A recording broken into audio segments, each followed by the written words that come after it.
allegiance to the flag of the United States of America and to the republic for which it stands, one nation, under God, indivisible, with liberty and justice for all.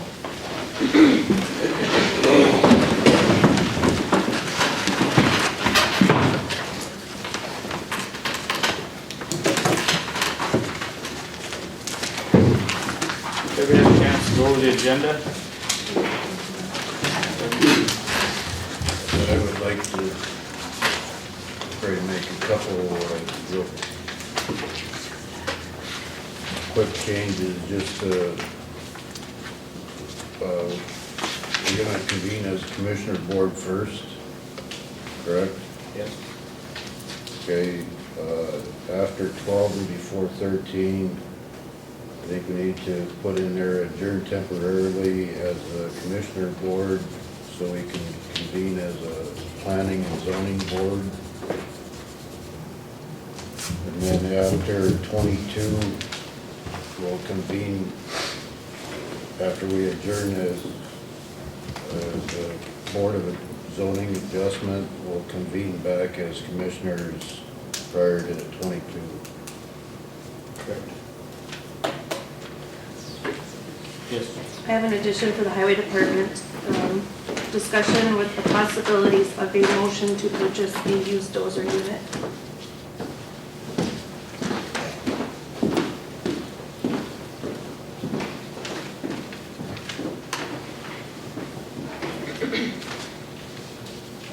Anything else? Yes. I think we should discuss holiday hours and get it on the record. I would like to discuss weeding pest in public forum.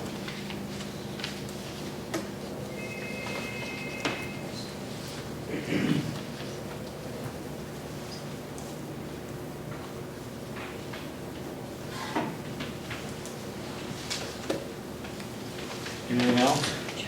Yes. Discussion regarding the site recycling Where do you want that? down in landfill.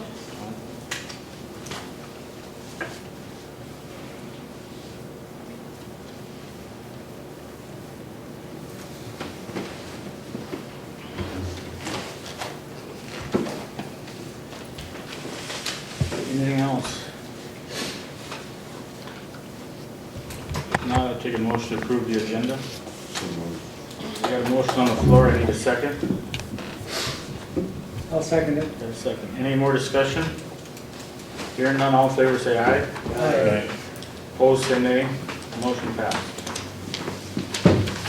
Public forum. Anybody wish to speak?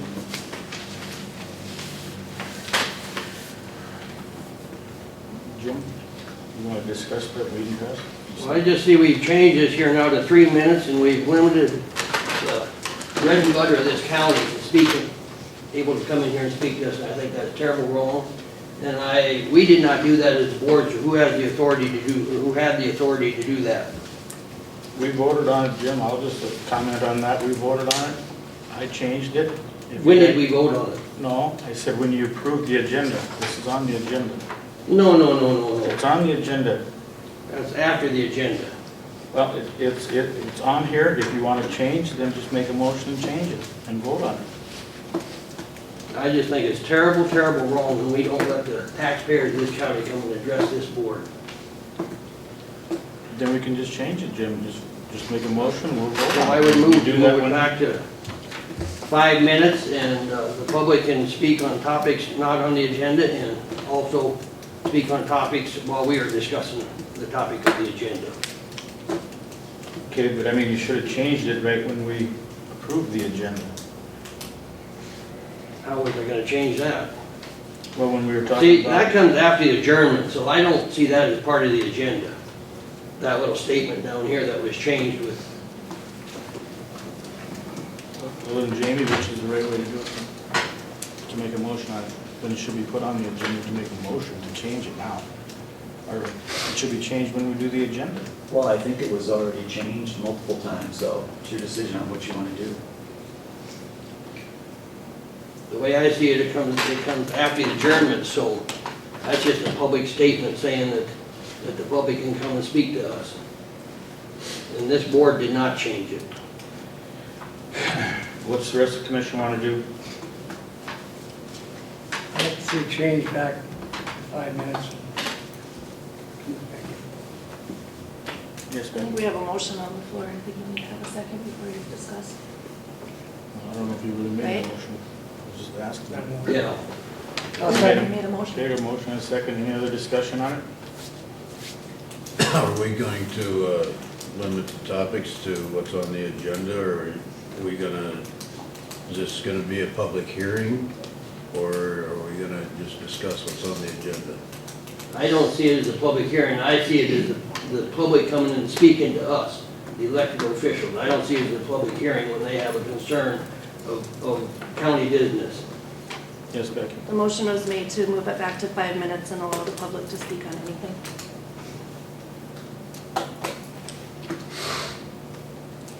Marion, what do you want to?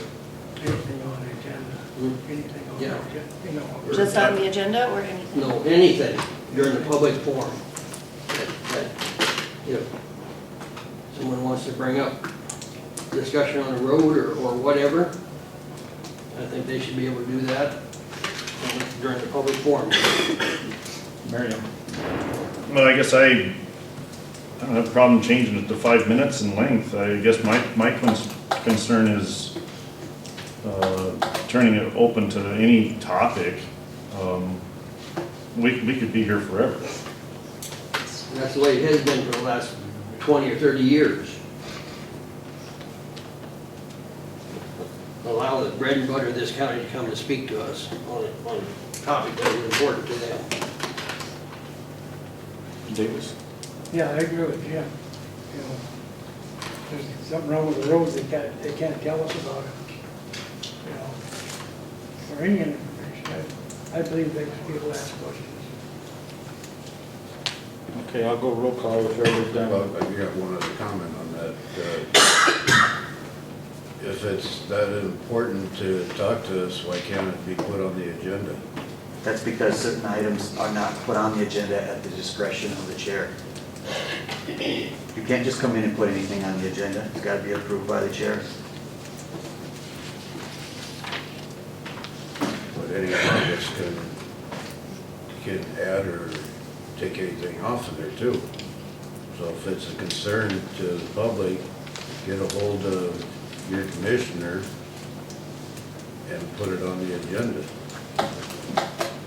I'm just concerned of it turning into a public hearing,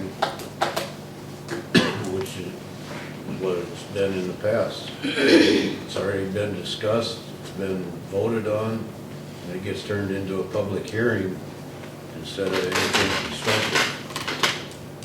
I don't believe it's been voted on. Okay, we'll go roll call vote. Jim? Yes. Davis? Yes, Kevin? No. Marion? No.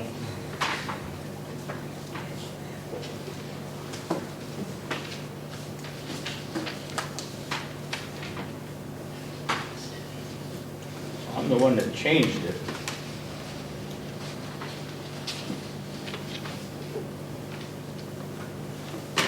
I didn't want to change it to 3 minutes, but it was all the other stuff that comes up during, that's why I changed it.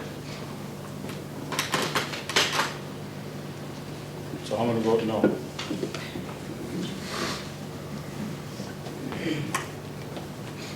Mr. Chairman, right to reconsider.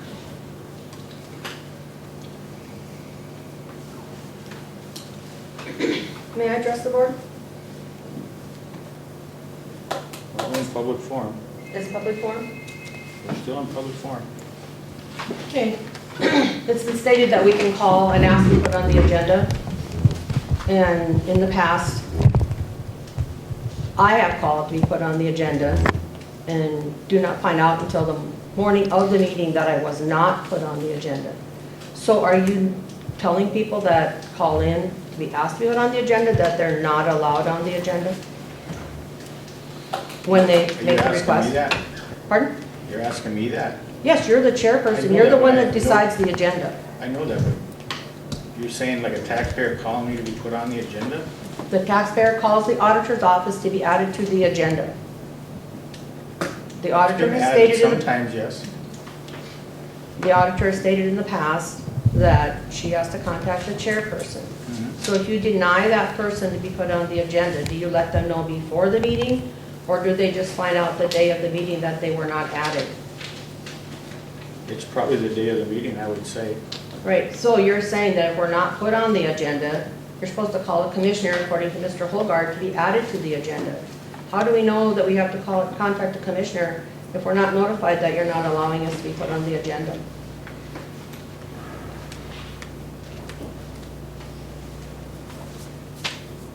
Well, I guess, we've never had it where we call the commissioner, I guess.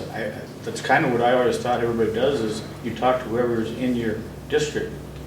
That the taxpayer should talk with that commissioner, and then you work it out that way. So is that a requirement that that's what you have to do It's before not you no come before the requirement. commission board? No, I'm just saying, that's usually what I would think a guy should do, is talk to your commissioner. Well, Whatever commissioner as an you want. example for myself, on some of the issues that I come to the commission meetings for, I like to hear the comments from all the commissioners. I don't feel I should have to call all 5 commissioners to get their opinion when I can come sit at a commission meeting and hear what you're discussing. I mean, this is supposed to be an open and transparent government, and you've totally shut the public out, and we can only discuss what you feel is necessary for us to discuss by limiting us to agenda items. Maybe we don't have anything to discuss on any of the items that you're discussing at the meeting today, but we're not even allowed to give you a comment. We can't even say, hey, you're doing a good job today. We agree with what you're doing. We're not even allowed to do that at a commission meeting.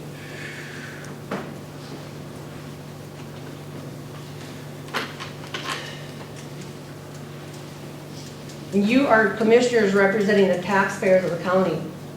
I feel we have a right to come here, and if we have a question, I don't think it's a hearing if we have a question or if we're discussing how something was done.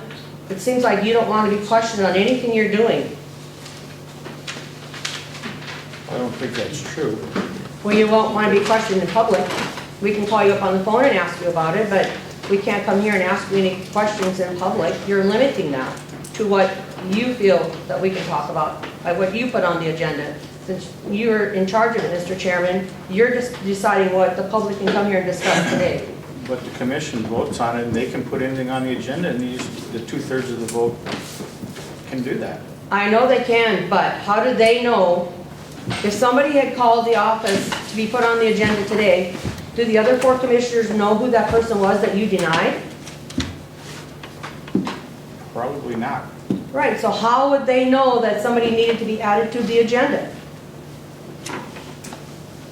Well, I think I just said that. If you would call the commissioner and say, well, they rejected me and wouldn't let me on the agenda.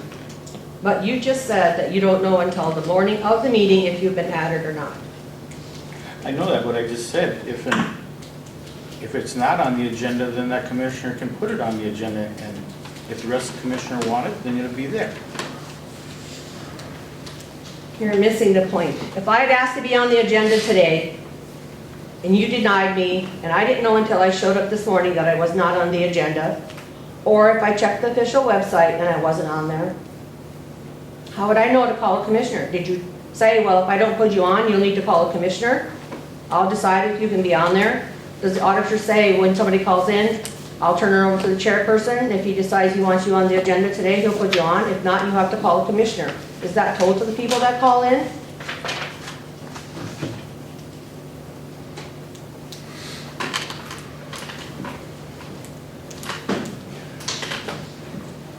Well, I guess we're both missing the point on it, I guess. I guess. Okay, I'm done. Back to you, Jim. What did you say? Right to revisit down the road. Ready?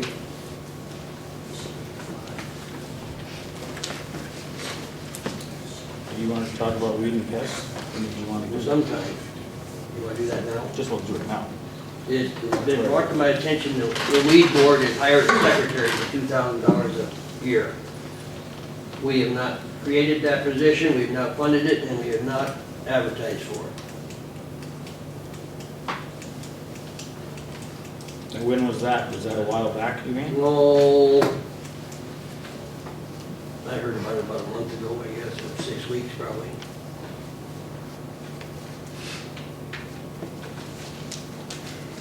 Yes, Kevin.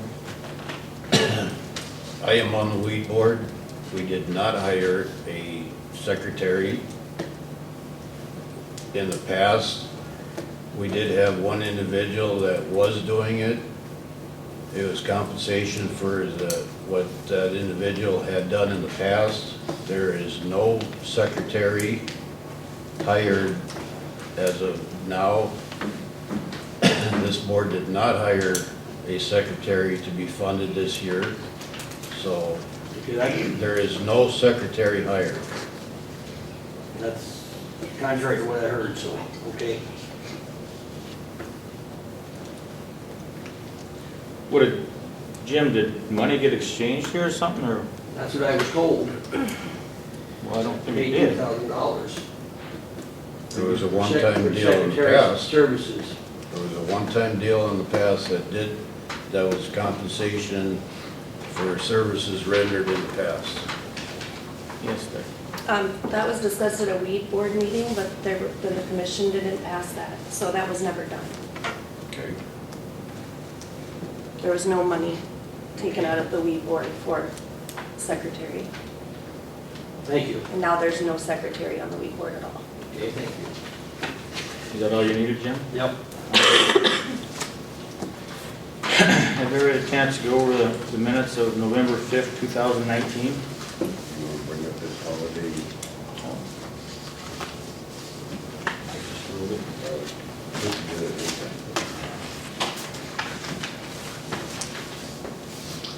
Have you had a chance to go over the minutes? Make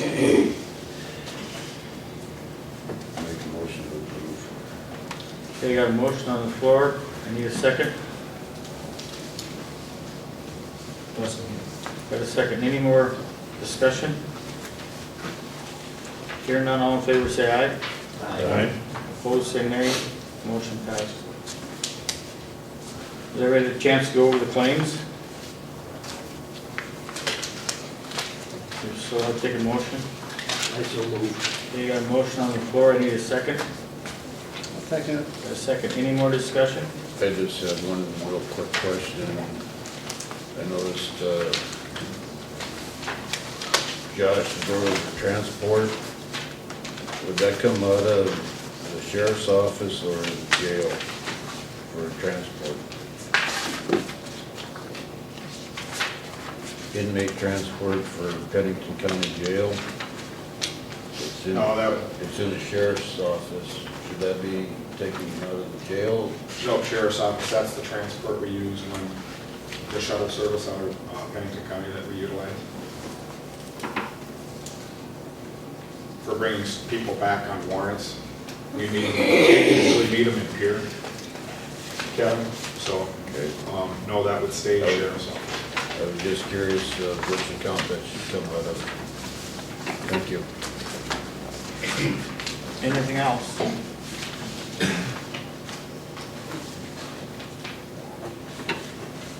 All in favor say aye. Aye. Opposed say nay. Motion passed. Okay, now let's do that holiday pay, Jim, you were talking about. Yeah, I just thought we should put that on the record that we follow the state and were they given Monday, Tuesday off before Christmas and New Year's. What do they do for Thanksgiving? The day after.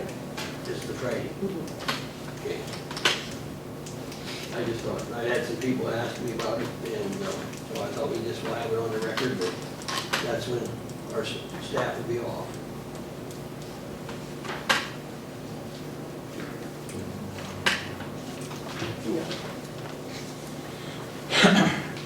All right, and discussion regarding shilling claim. You wanted that on there, Jim? Yeah, according to the bid specs, that bridge was supposed to be taken out, salvaged at Paramount, intact, and it was totally destroyed. I just think that was a lot of money to pay to have that bridge removed when it was not removed to the bid specs. I'm gonna ask Jamie, how do you want me to talk? That pertains to me, so how do you want me to talk? It's your decision. Well, I'll just speak, Jim, on it, but no matter who was tearing it down, I don't know how anybody could have salvaged. There was only, what, 15 feet that was still up, the rest was all down and in the water. And that 15 feet was supposed to be salvaged, as it is. Okay, salvaged for what? I don't know, that's not what the bid spec says is I know, I'm reading it right here. salvage is paramount. Gary tells me that means intact, the way it's set in there, for historic value. So, and it was totally destroyed. Well, it's a little hard getting something out that's over 100 years old. When they didn't bolt it together back then, they riveted it. And that's, I guess that would be the contractor's deal. Well, then I guess just by me looking at the bid, then it should have said, okay, that 15 feet has to be salvaged. Because I mean, then you're saying the whole We should have rest said of the it 15 feet, but it says is down in the water. I mean, it's your supposed to be guys' taken decision. out intact, so. I got a question. Yes, Kevin.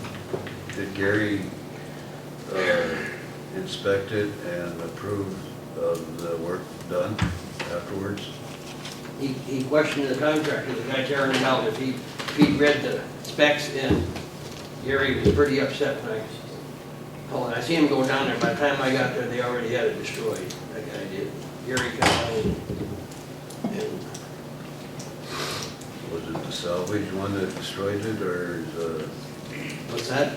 was it the one that picked it up for salvage that destroyed it, or was it? It was destroyed, taken out of the creek.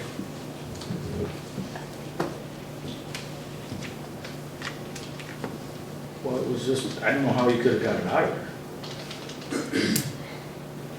The boards are all salvaged, that could be salvaged. As far as that metal was just all together. It's riveted together. I would make a suggestion that we table this until Gary gets here. If he's got an issue with it, he can file a claim on it. Because what it was is, the stuff was supposed to be piled right there by where you take it out.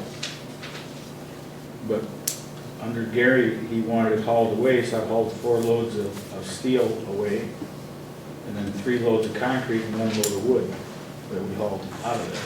That was supposed to be all stacked there, but, so you wanna just I would tell move Gary for gets here? table until Gary gets here to Yeah, we can discuss table it. it till Gary gets here. Okay. And that's what we'll do.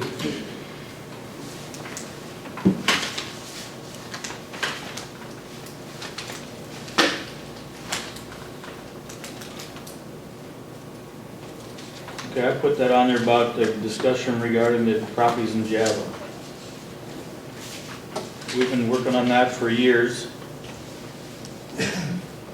And I said I would do the work I would just do it, run the excavator. But since everything that's happening, to me, it doesn't look like, if I say it's gonna take a week, and all of a sudden it takes 2 weeks, then it looks like I'm the bad person. So I guess I'm just gonna say, I'm gonna walk away from that, and then property's gotta come down. So I feel then that we should take bids out on it.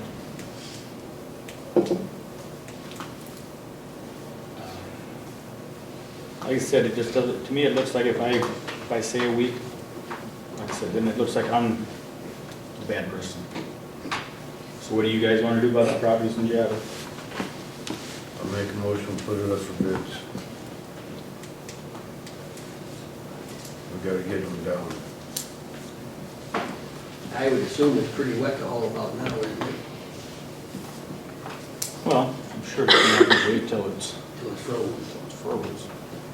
I'm sure it'll sink out of sight. We can accept the bid, put the bids out for letting.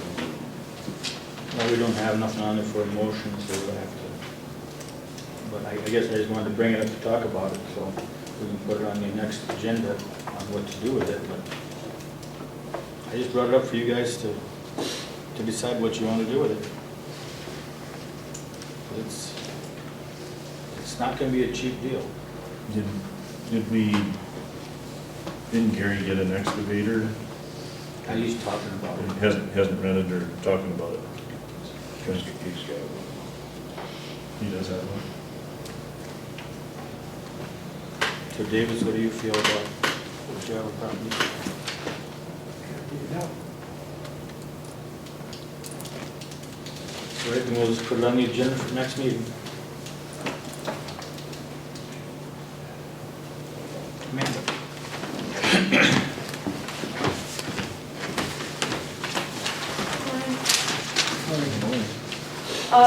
So what I brought today to you guys is the Region 3 Mutual Aid Agreement.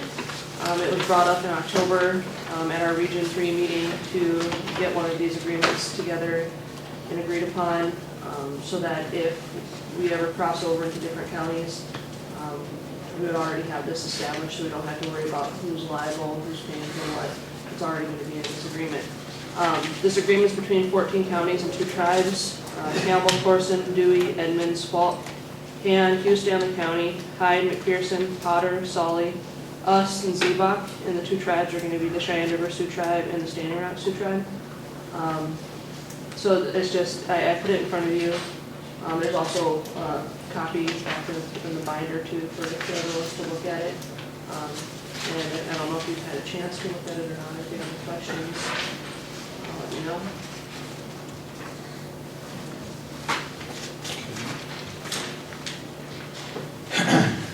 Then I'll need a motion for the signing of the Region 3 Mutual Aid Agreement. I'll make that motion. I got a motion on the floor, I need a second. I'll second. Got a second, any more discussion? Jamie, have you gone over this to see if there's anything that you agree with? Never got a copy of it. No, you didn't go over it. This is the copy that was, it was wrote up by the Han County. It was actually the Region 2 agreement.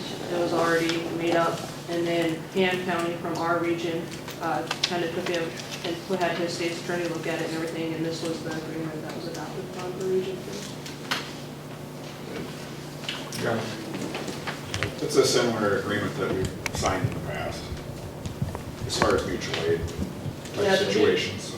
Yeah, as far as the emergency management side of it though, there's never actually been a mutual aid agreement between the EM side of it for Region 3, so that's what this is going to add. It is a new document. Any other discussion? Hearing none, all in favor say aye. Aye. Opposed say nay. Motion passed. And then I'll have that sheet for you to sign.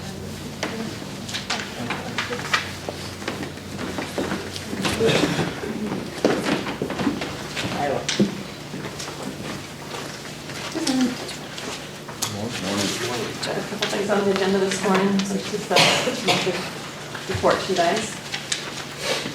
Have any questions on it?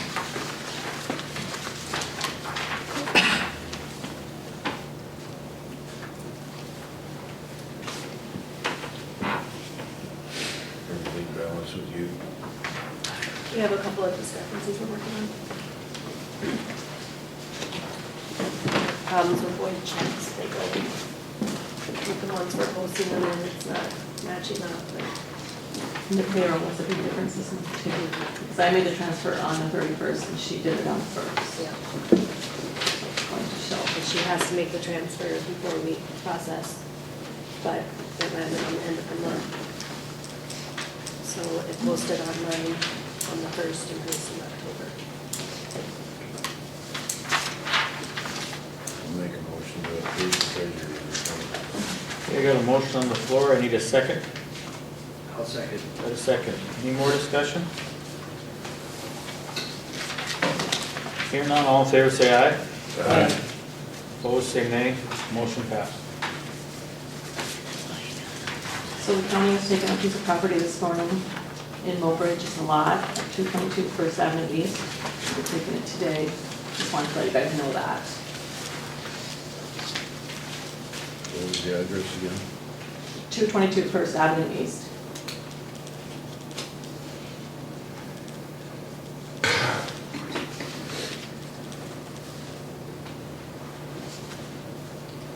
Then we got a couple treasurer's trust requests. The first one is for record number 5762. They got behind because of some medical bills. They realized that that doesn't excuse them from their payments, but they want you to know that's why they fell behind. They did send a $200 payment this month, and they were wondering if they would be allowed to set up, to revise their plan and set up $200 a month payments to get caught up. They were at 150. And if you would approve that, Which property is it, or which tax deed number is that? 5762.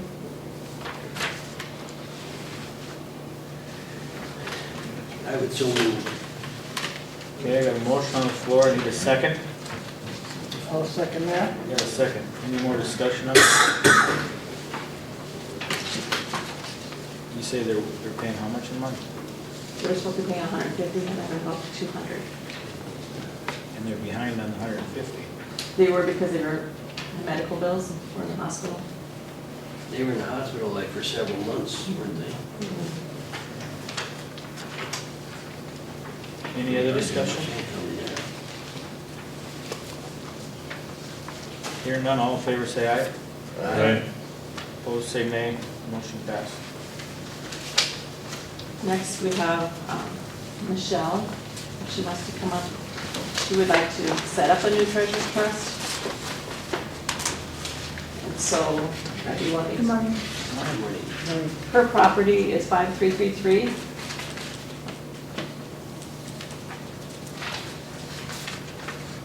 Okay, you got the floor. Well, I just have to settle that, so what I'm concerned with is the 1365, that's what I would like to make arrangements for, the 1195, that's gonna be paid next week. I also, my parents passed away, and my mother died about 18 months ago, Alfreda Wallace, and I'd like to pay their taxes, and I just, until it's done over.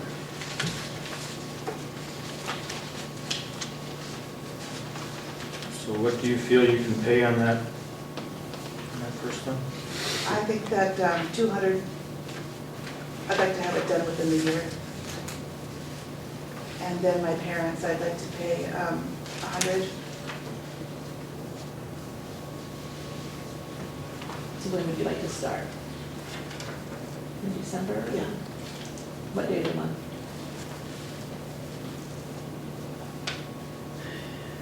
It's the 20th. Sure. Well, if it's okay with those That's things. okay with you. So you're saying this on 1365, Yes, you'll pay 200 off of that? right. Until that's complete, and then the 1195 will be paid next week. And then 100 on the 17th for my parents.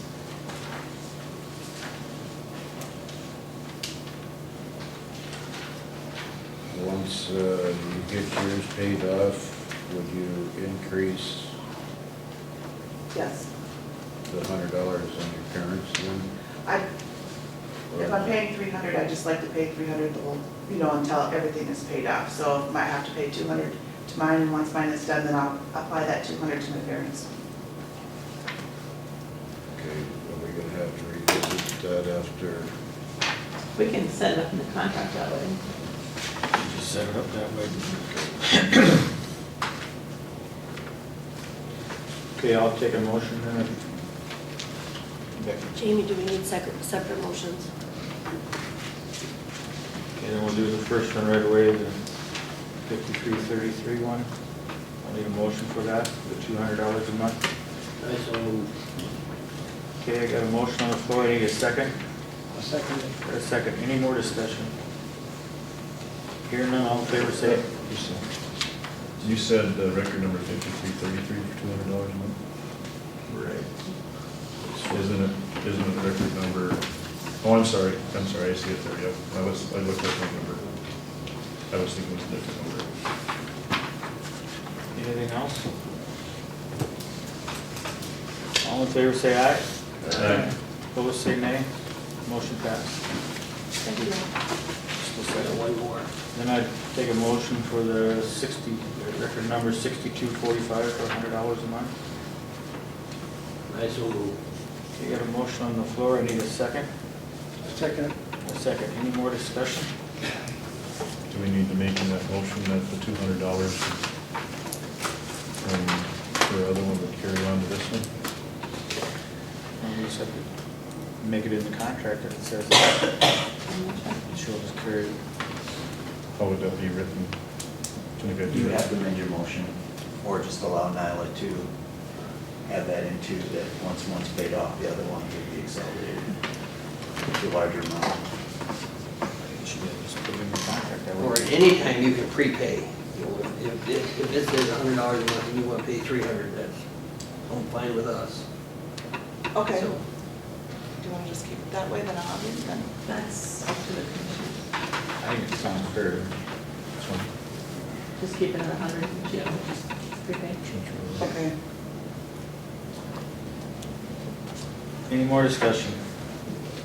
Hearing none, all in favor say aye. aye. Opposed say nay. Motion passed. Thank you. Thank you, guys.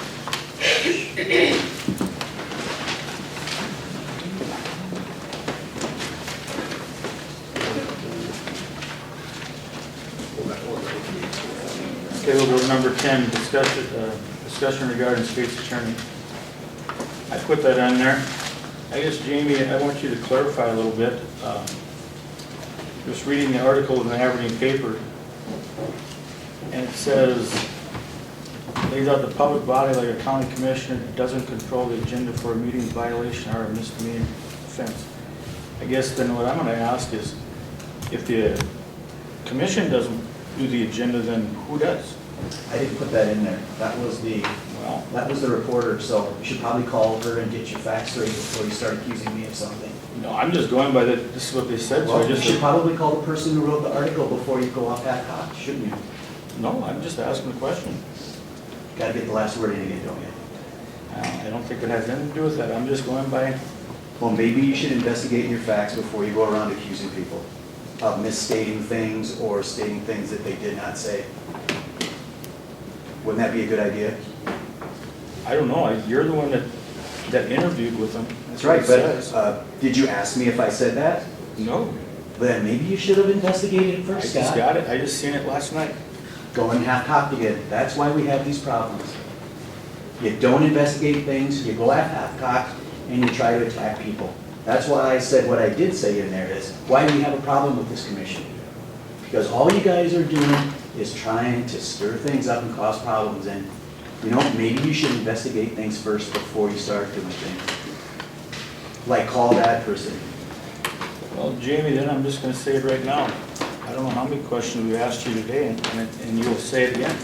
You're the commission. That's right, it's not my decision to make on certain things. If it's a legal matter, that's fine. But again, I'm not gonna sit here and argue with you when you don't have the facts correct. Well, then I would only say that you should have put a retraction in the paper saying this ain't. I'm not gonna retract anything. You do it. You're the one that's causing all the problems, Scott. You're the one that's misstating the article, and you're the one that didn't call the person or me about that. Again, you gotta put something on there. I didn't know this was gonna be on here until yesterday. You could have called me, just like you always tell Ms. Beeman. Oh, well, you should call the commissioners. Maybe you should call me ahead of time and find out rather than try and attack people like you always do.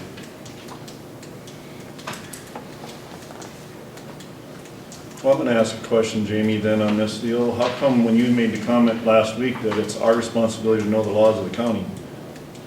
No, it's your responsibility to know the rules, like conflict of interest. You should have known that you shouldn't have voted on that last liquor license because your son's the manager of the golf course that has the liquor license. You guys should know that. That's common sense. How do we vote on anything in the county? Well, you should withdraw yourself when there's an obvious conflict of interest, which you and you both have. I'm just stating, if the public doesn't care, that's fine, but I'm going to point out the fact that when you vote on things that you have a conflict of interest in, that's an indication of impropriety. And it's definitely an indication of impropriety when a family member has a direct interest on whether a liquor license gets approved or not, just like whether you own a liquor license or not. That's common sense. Okay, so when we voted on this budget that supposedly is illegal, how come you You didn't have stop, both. how come you didn't stop us on You that? you mean to tell me you don't think that you didn't ratify this budget, right? You did. The resolution was not read, and also none of the commissioners have signed it. So why didn't you stop us on that, in that No, that's process? the clerk's job. She's the clerk of the, and she's been doing it this way for how long incorrectly? So don't sit here and tell me the rules. I'm not gonna argue with you guys. Again, you wanna pick fights. It's not my fault that you don't know the rules of your own job. Conflict of interest is something that you should probably know. It's not my fault that you don't know it. Educate yourselves. I guess my thought was the state's attorney was supposed to be taking and leading us in the right direction as I far as can't be a different mind things. reader. I can't be a Well, mind you reader. can stop us if we're voting wrong on something and say, wait a second, guys, we need to go down this path, and you don't How do many that. times have I done that before? You don't do it. Well, You wait until after the next meeting and you make a I big didn't stink even know out of it. that your son was involved. That was brought up to me. I'm not a mind reader. Say what you gotta say, it really doesn't matter to me. I got You guys all just sit, wanna pick and fight and do whatever, so that's fine. Yes, Kevin? Okay, you want to talk about codified law and all this other stuff? I got a codified law for you, 7-16-8. Specifically says, the state's attorney shall, and according to you, that means they must, give opinions and advice without fee to the Board of County Commissioners and other civil officers of this county, if requested by the board or officers, upon all matters in which the county is interested or relating to the official duties of the board or officers. If requested. Can't be a We mind have reader. asked you on numerous occasions. And did I, when have I said not? other It's up than- to you guys. You guys do whatever you want to do anyway. Because it is, Kevin. Okay? Obviously, this is not being done by our state's attorney. So should we put a warrant out for arrest for not doing his job? A warrant for arrest was put on another official That's correct. for just allegations without investigation. And I have four different ones right here that we're waiting on on you to decide what we're supposed to do with these 4 different deals. Well, for clarification purposes. TV then- district, a poor lien judgment, abuse and neglect case, and a resolution Word document that we need copies of. It's been over a month that we've been waiting on this. Well, submit them in writing and I will take care of them then. But I'm not gonna sit here and argue with you. It has been submitted in writing by an email. All 4 of those, well, So should we put a warrant Tell you out what, for Kevin. your arrest let, if you're not doing Yes. your job? you can make the request to whomever you want. It's totally your prerogative. Then I have another codified law that I think the board might want to consider. 7-16-24, consolidation of office of state's attorney to create office of a regional prosecutor. Any board of county commissioners may by resolution propose to consolidate the office of state's attorney with any other county or counties to create an office of regional prosecutor. Board of County Commissioners may negotiate and enter into agreement concerning the services and functions of the office of the regional prosecutor. I think we need to seriously take a look at this so we can get some proper guidance. It's either that or we're gonna have to hire a commissioner's advisor.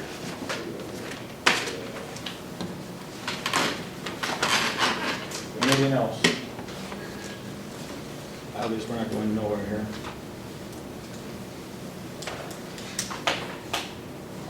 Move on, Josh.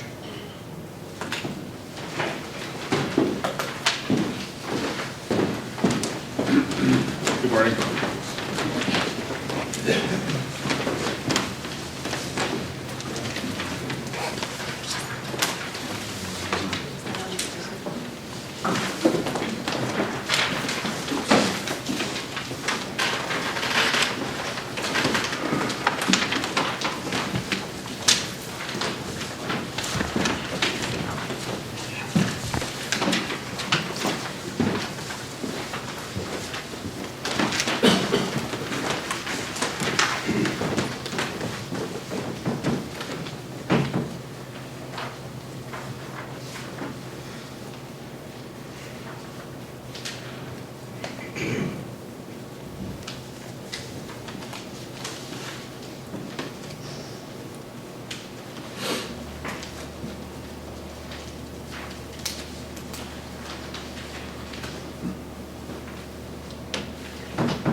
Any questions from the board on my report? Okay,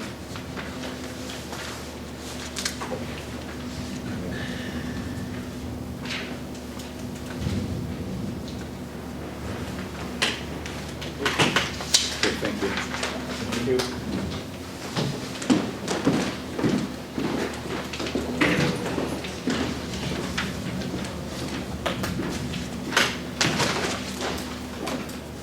Josh, you want to play? You must have some more guys coming. If we could give a little bit of time, there was some confusion as to 9:45 on 10 o'clock, so. We'll take a 10-minute break then. Okay.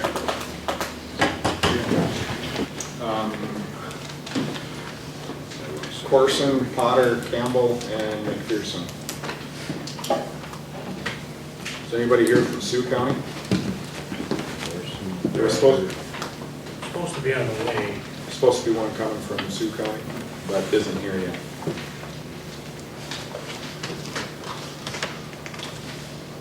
You want to get started, Josh? I can. I guess there are counties that we met with. Mr. Slover, Mr. Holgard know those counties who we went and met with as they were part of that. They came to discuss some things with you as a board, is my understanding. If they have questions of us, we'll try and answer them. But it's my understanding those commissioners are representatives from their respective counties, and they have some questions for you or want some clarification on a couple things. It is my understanding. Am I wrong? Don't see any, so. Okay? Okay. I guess we'll start with whoever wants to start. Start on the end here. Kurt, Potter County. Just a second, Josh. Want me up here, or where do you want me, Jim? Yeah, just 1 second. We're number 13. I think we got a county. Don't plan on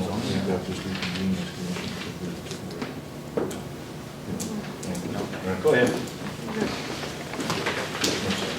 All right, gentlemen, thank you for this opportunity. Mr. Hare.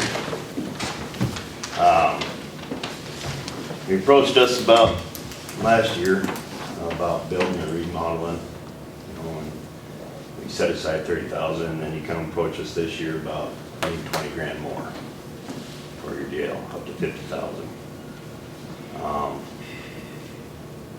On notes here, we want, what's the cost of the project, new or remodel? Was one of the questions. I understand that there's a couple of you did your best, you went to a couple commission meetings, and there may have been a little bit of cross discretion between the two for what the actual cost was. We don't know the actual cost yet because we have checked with a couple different contractors. One was 5.5, another was 7. So until we get an answer from you guys of what you're planning on doing, see how big we're gonna build it first, and that's gonna determine if we build or what size we build. I guess I was thinking we were right in that, 5.5 million, and I was basing it on when we started this last thing. Yeah, the middle floor. I guess the couple other questions, will there be an advisory board in place with representatives from each county? Yes. Now, one big one, I think I only used maybe 100 days this year, roughly. Yeah, it's not that And I know on average, it can vary. Some days we had well over 200, we have a sex offender or something like that, with a felony crime. I'll be using, a lot of days. Some years, this year I've been fortunate. I haven't had to use so many days. Would we be able to share my unused days with Corson County that's over 500 days already? is there a sharing that we do with all the the counties that come into this? Can we share our days if I don't use my 210 days? Or if I use my 210 days, but Campbell County has a couple days I can use. I see what you're saying. I don't know if I should speak as a board or not. I think a lot of that would probably end up being a part of the advisory board decision. But on the other hand, I take a look at it and I see your perspective of it. But on the other hand, if that's allowed, then how do we make up any differences of the shortfalls that we know we're gonna have in the first place? Because all of a sudden, you six get, what is it, 210 days apiece, so it's 1,200 days.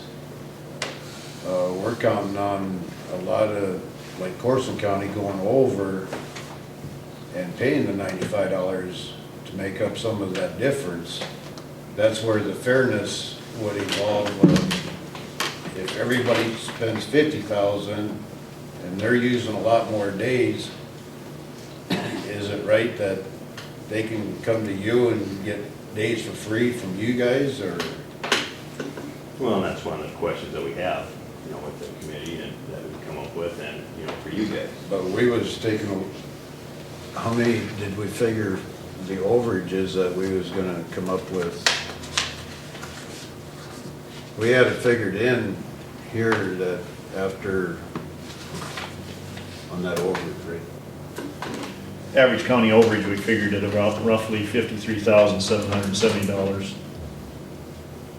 as far as And that was taking everybody's daily daily average. figures, and if they went over 210 days, we could, at $95 a day, you're still guaranteed the days at $95.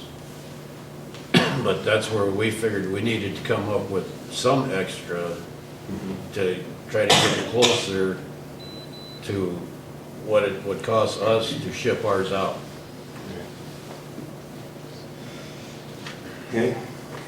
Without, technically, if you guys did that, that would take out that 53,000 or whatever. Now we're way above what it would cost for us to ship ours out too.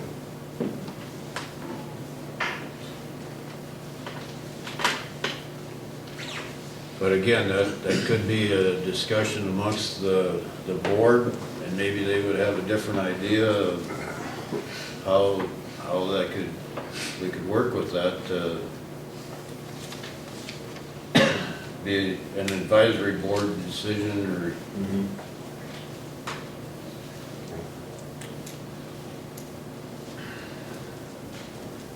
We got, you know, regional jail versus Walworth County Jail.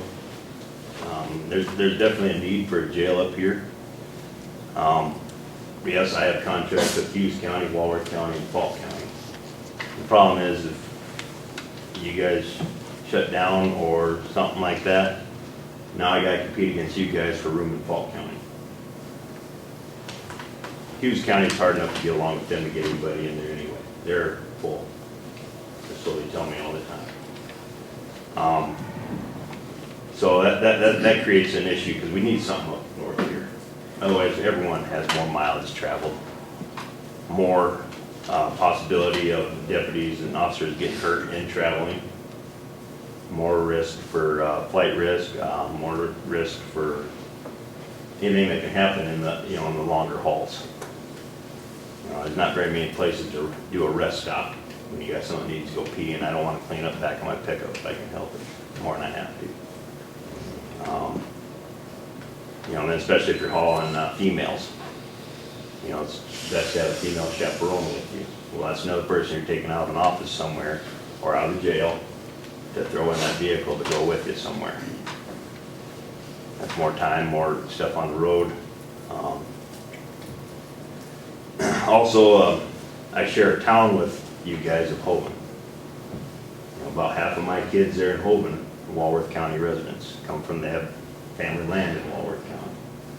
The farms in Walworth County. I want to do good by them, make sure that their tax money's going properly up here too, as much as it is down there for me and my school. So I feel my thing, I support Josh. We work well together. With, so far at the jail, they've helped me out immensely. Helped me, I've had different arrests in Holben where they've come down, been in the area, picked my guy up, brought him up here for me. That saves me my deputy's time, it saves me my mileage, and I go back to doing my regular stuff I gotta do, where there's times I've had other calls and I've had to have them come down to Holben to help me, because I didn't have anyone to handle it. So I support Josh and all that, and I guess that's the way I feel at jail, is it's a need up here. Unfortunately, I don't see the way society going, I don't see crime going down. So a few laws may get changed to what becomes misdemeanor to a felony, or felony down to a misdemeanor, but you're still gonna have to have your jails, you're still gonna have to have your time. It just is what it is. I don't know about you guys, but state and their parolees, I had 5 of them dumped on me. Every single one of them got to take a trip up here to Polk County. That's extra time on me, extra, stuff on that. Is what it is, I guess. 3 of them were in Holben, causing issues with Walworth County residents. And so I had to have Josh's assistance in that. So they got that issue now with state pens being overfilled too. They're putting them out, the parolees out on ankle bracelets or whatever, and then they fall under the sheriff, and then they act up and they get a 24-hour hold or whatever hold they get. I got to have a place to take them to.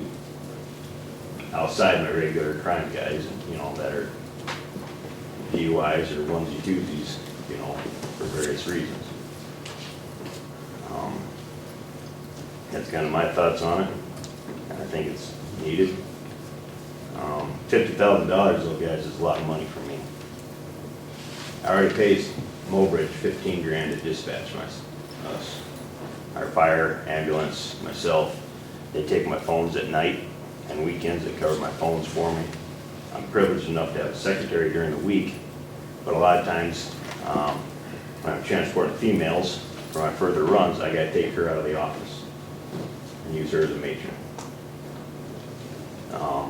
which limits my office capabilities considerably too. So when I start figuring out 50,000 plus another 15,000, I start putting my mileage in and my deputy's time, my time in, I'm paying out of county almost about $100,000. That's leaving my county. So that's a concern of mine, that dollar amount, 50,000. Now last year, you guys approached us about 30,000. I went to my commissioners, I said, jail budget's already 20. Let's throw another 10 in there. Walworth County wants it, we'll give them the 30 and we'll haul, for the most part, other than our mental holds, we'll haul everybody up to Walworth County and be done. Well, for whatever reason, no one ever called to collect on that 30,000, and so it's sitting there and now we're talking 50. That's a considerable jump. Which, Do you have any suggestions of what we could do to lower it so we wouldn't, and still us not having we still have the majority burden on this? And unfortunately, the reason that we have a jail here is because of our hospital. If we wouldn't have that hospital over there that we get dumped on from all these other counties because they end up at the hospital, our inmates would go down considerably. yeah, So, I mean, we are open to suggestions of how we can do this. yep. And maybe if there's an advisory board, find some money that could have a transport group to Well, that transport, come to your county, pick them up and, that was my request. If we're putting up 50,000, I want to see a bus coming around. That for me, because I got myself and 2 deputies. Right now, I'm down to one, myself, because 1 deputy's at the academy, and I'm currently trying to find a hire for my other position. I'm busy. I don't always have time to run here and there. But if I had a bus available, you know, give Josh a couple guys or whatever it takes, even jail it, I don't know, however you guys want, you know, to work that. I don't want to put you guys, you know, out considerably either, but if it'd be part of the building dollar amounts, maybe.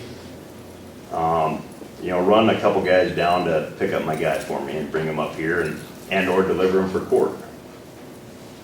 You know, short of having felony cases of ours, most of ours sit up, you know, be bonded out, PR bonded out, or whatever, and they come down to court. Most of the time, they're released from court. I don't have to bring them back up here, short of, you know, major felony ones. Yeah, I'm gonna have to bring them back up here, you know, because they can't afford the bond or no one wants to pay the bond for them. But I think a transport bus of that sort would be a huge benefit for all of us around us. Do you have a temporary holding cell in Carter County? No. By law, I do not. I have the old cells, but they do not even classify under holding cell no more.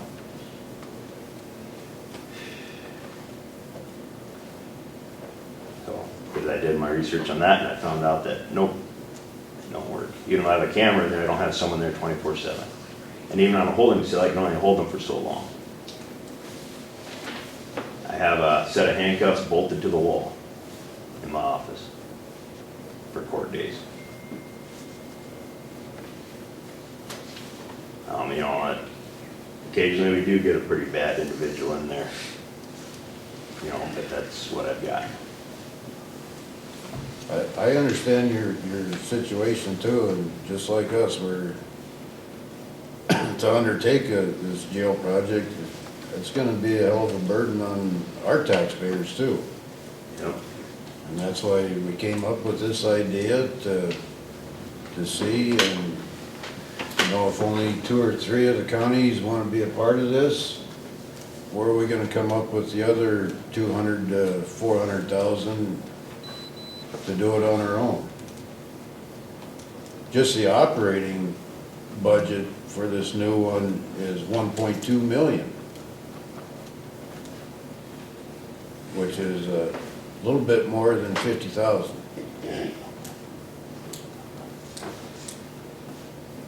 So I understand I understand all of you guys' deals. We're open for suggestions too. Have some ideas, maybe we could get an advisory board put together before there's a decision. But, I mean, we've been talking about this for 4 or 5 years already. When is enough enough? We gotta make a decision. Yep, and I understand that. And I'd highly suggest an advisory board, you know, and going forward on it and get with our guys that we have up here and your guys' contacts and, you know, start talking some of that. You know, it's not a great year for farmers. No. And unfortunately, that's our tax base. And I don't want them to have to pay more. I don't want more taxes either. I don't want the farmers to, you know, have to put up more than what they're already putting up. I get it, I understand it, I came from the farm, I know it. You know, but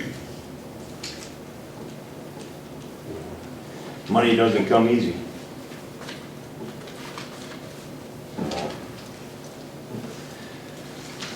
But that's my deal, I guess. I'll let these other gentlemen talk on the commissioner side of things, but Ideally, tell everybody to behave.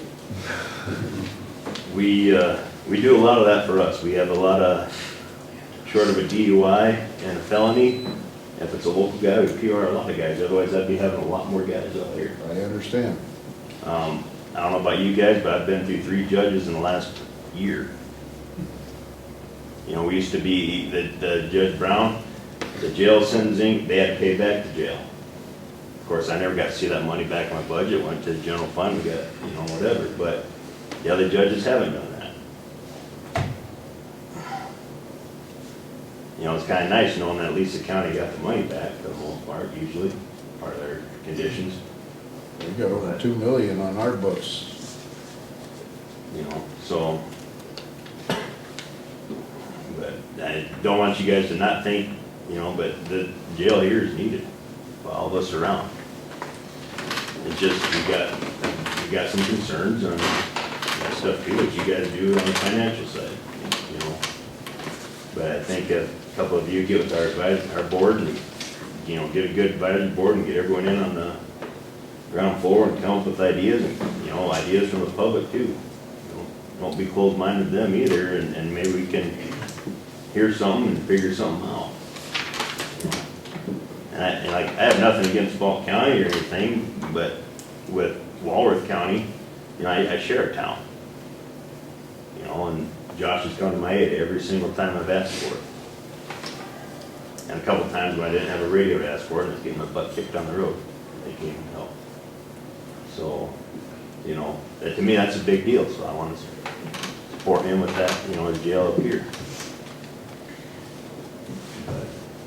Touching base a little bit with the finances, you know, one of the things that we talked about at one point in time was the possibility of trying to set up an agreement with each county based on inmates, their average inmates, daily costs. But when you talk about sharing the room rates with these other counties, of course, it needs more, and you could give some of the rates. You know, I have no problem doing that either, but like Kevin was saying, when we're trying to put this thing together as a budget item to make it look like, yeah, Walworth County can make this pencil out. The only way we can do that is to keep these dollars relatively sure and guaranteed that they're coming in. If we lose out that $53,000, well, all of a sudden that's a big hit on that budget deal as far as our monthly cost, our annual cost there. So I don't know if there's a better answer. Like I said, I think we're all totally open to suggestions. If there'd be a way of doing it, I mean, unfortunately, Corson's the one that's going to be the county that's going to get hit the hardest if we go that route and we do a per inmate deal. But I don't think, to me, it doesn't even possibly pencil out to do it that way, because the daily cost, if you were to look at that average daily cost of $95, there's no way Corson County would, to take that same dollar numbers that we're looking at, if we use that $6 million figure that we're using here on putting a jail together, there's no way Corson County would agree to that, because just the cost for them alone would be through the roof. Mm-hmm. So I don't know what the fairest way is to do it. This was just an idea and a suggestion that we could come up with to make the thing kind of cash flow the way it looked best for the county and our taxpayers. But like I said, it needs to be a win-win situation for everybody, not just your county, not just Walworth County or Carson County. Everybody's got to feel like they're getting a part of it. Right. It's actually gonna be a lose-lose no matter what. No matter what, it's a taxpayer cost, no matter what we do here. Just try to limit your losses. Anything that Josh and I do is a cost to the taxpayer. You know, that's just the way it is. And we try to take, you know, I'm very conscientious of that, and I'm sure Josh is too. You know, we want to do what's best with the money that's entrusted to us in our budget. You know, do the best that we can. You know, when we closed down our jail in '04, I had $11,000 jail budget. Well, yeah, we could feed a TV meal for the guys, and you know, and didn't buy it. Close that down, we start the costs to come up here. You know, so that's why our state's attorney started doing a lot of PR stuff. You know, bond them out. You know, courts would lower bond, you know, in dollar amounts, so we didn't have to spend so much. Well, we get one sex offender or something like that, that budget would be blown by April. You know, and so I got up to 20, and that still sometimes has come close. You know, just because we're a smaller county doesn't mean we don't have crime, or we don't have major crime, you know, stuff either. But, anyway, gentlemen, I guess that's what I have, and, you know, I support Josh and what he does. I think, you know, you guys gentlemen get with, your representative and get with the board and people you know and start trying to, get some of these questions answered and see what their thoughts are. I can't speak for everyone. My thing is, Walworth County's always been good to me. Josh has always been good to me. His predecessors, Dwayne Moore was good to me. And for that, I tried my best to reward it and help them out as best I can too. So, that bus for me would be a huge asset. Be huge. I think I'm not the only one that's in a different judicial circuit, but that throws a monkey wrenches in for things too, and Josh and staff has been very accommodating for getting them up for the ITV for court down in Pier. That's, that's been great. They've been good for me to get a couple guys to the hospital. I don't have the staff to be everywhere. But that's my thoughts, my 2 cents. That bus idea too is I think we talked about that with Falk County. To me, that's a great idea, and I think it's one that needs to definitely be considered. But there again, when you look at all the dollars, that's a whole nother, there's a whole nother budget item that we're gonna have to add into the figures to make that work. And maybe that's something we can use on our days we don't use, that money that we pay in, or was it 30 to building cost, 20 to jail? That can be kind of figured in for our days somehow here and there and use that, as an asset for everybody. I understand you may have 2 to 4 people on the road, more than likely you gotta have 4 people to run it, just to kind of almost be 24/7 with it, maybe. Or at least on call with it. But you guys have court, what, every Monday? I have court once a month, on a Monday. Well, that bus may be kind of full on there. You have to come up, Well, we have talked to the judge about switching court dates too, and he said that they do take a look at it in, I think it's July, every year of possibly moving a court date from one to the other. But, the judge is aware of it, and, they know that we're trying to do the best that we can for 6 counties. Maybe they can take a look at it too, and maybe take some of the burden too. Yeah, an idea. No, that's kind of what I have. I've been asking for one of them for quite a while, the bus. It helped me out immensely. Yeah, it could get more interesting in your county here next year too. Yep. Yep. So, That's all I got, gentlemen. I don't know if you got anything more for me. I'll let these other gentlemen speak if they want to, but appreciate it. thanks for your time. Thank you for,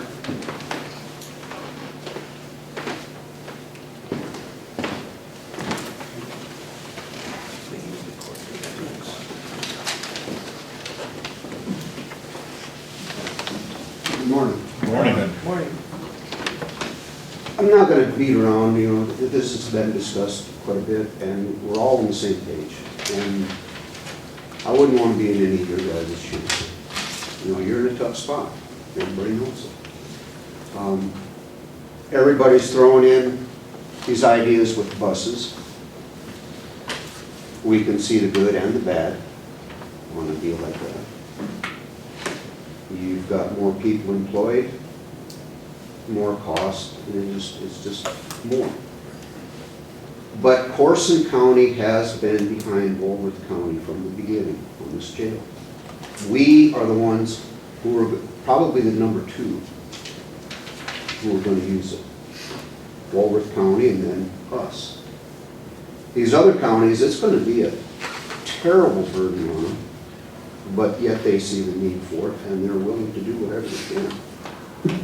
Maybe the idea of an advisory board is, maybe it's the best way to go. You get a group of people together who can just hammer it out and beat it up and see what they can come up with. But there isn't going to be a nice answer for anybody. If taxpayers think they're going to get by with something on a, just getting by a little bit cheaper, it's not going to happen. Those days are gone. That's the way it is with everything they do. Everything that happens in the county has to be answered for to the taxpayers. And more than likely, they're not gonna like it. But it's gonna happen. It's gonna have to happen. We don't know which way to go. But for us to have our own jail, it don't work because, our main reason is because you can't get anybody to move into that part of the country. If you're not local, nothing's gonna keep you there. It's a tough place to be for everybody. It's not getting any better. Crime seems to be coming upwards. Different things seem to be increasing, but. And it's not so much that we have questions for, we want to work together. We have questions, you have questions. Just throw them in the bucket and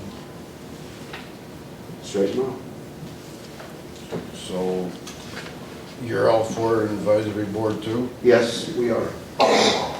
What's your suggestion for how many from each county do you want to see on the board? I'd like to see at least one from each county, and Walworth County probably having two. Because you are the lead county. You have more say in it. And maybe you need more people on the advisory board, but somebody from each county. Whether they be a sheriff. Sheriffs have a much better understanding than anybody else. Than, what's happening on the day-to-day deal. They should have a big input in it. But, it's just, I would like to see probably somebody from the sheriff's department and somebody from the commission have two people. okay, we could do that. Just for the fact of, you as a commissioner deal with the budget. You as a sheriff deal with the actual transport and dealing with the inmates. Yeah. Between the two of you, at least we got an idea from each county of what's going on. Right. And what the sheriff's department does, I have no idea, and I don't even want to try to understand what they do. But that's why I said, Yeah, right. in my opinion, And we could work with that. if we set something up like that, that would be ideal. But I don't know if, what your feelings are. I feel that maybe Walworth County should have more people on the board. Because, like I said, everything is kind of here.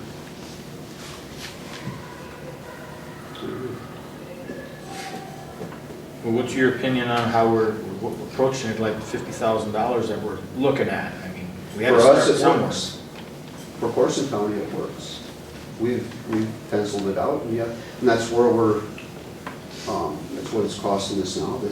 The $50,000 isn't, maybe it is a little bit more, but it's not that much more.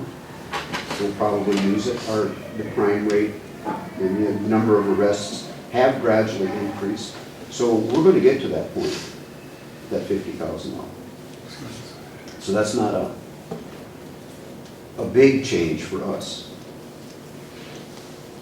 But it is for all the other counties that I'm hearing. And without the other counties, that puts us that much worse. And maybe one other idea, just to throw out there, is, we started off with 6 counties. Right. We have agreements with, 15 counties? Roughly. Somewhere in there. If you get more counties involved, maybe that 50,000 can come down. Maybe it can. Yes.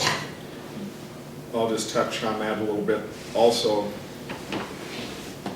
not a bad idea, Kevin, and I know where you're going with that, and it's been discussed, but the scope of the building would have to get, because if Campbell County needs days and all of a sudden I'm full, I can't, you know what I mean? We'd have to make the scope of the building better or bigger. I'm not saying that can't change, but it's the more people that we bring on board, because it's a contract and it's a regional concept. There's basically, we're guaranteeing you those beds. So I can't, you know where I'm going with that, everybody? I mean, that's the only thing that we'd have to consider, because you'd have to look at that and possibly go up on beds so I can make sure that those beds are available for any one of the counties that need a space, and all of a sudden we're filling up, and all of a sudden, bam, they need bed space and I'm full. Yes, I can take a kick a US Marshal out, because they're paying a per day bed rate. They don't per se sign a contract. This was not approached. We didn't do that because they won't do it anyway. If they just pay a housing fee. So we would have to sacrifice those beds, and that's a constant number. So that's another way to bring that cost down also. But those can be constant numbers to where ours is sporadic and all over the place. It could be an overnight stay for someone for Kurt. It could be 30 days for 2 people from Corson County. We've seen it. So I mean, you know where I'm going with that? So essentially, I get what you're saying, but I mean, we've talked about that. Yeah, we've talked about it. But, I mean, that's how we got to that $5.5–6 million is with the jail being this many beds. We had to somehow come up with that. So, I didn't hear your name. What is it? Steve Keller, Corson County. Yeah.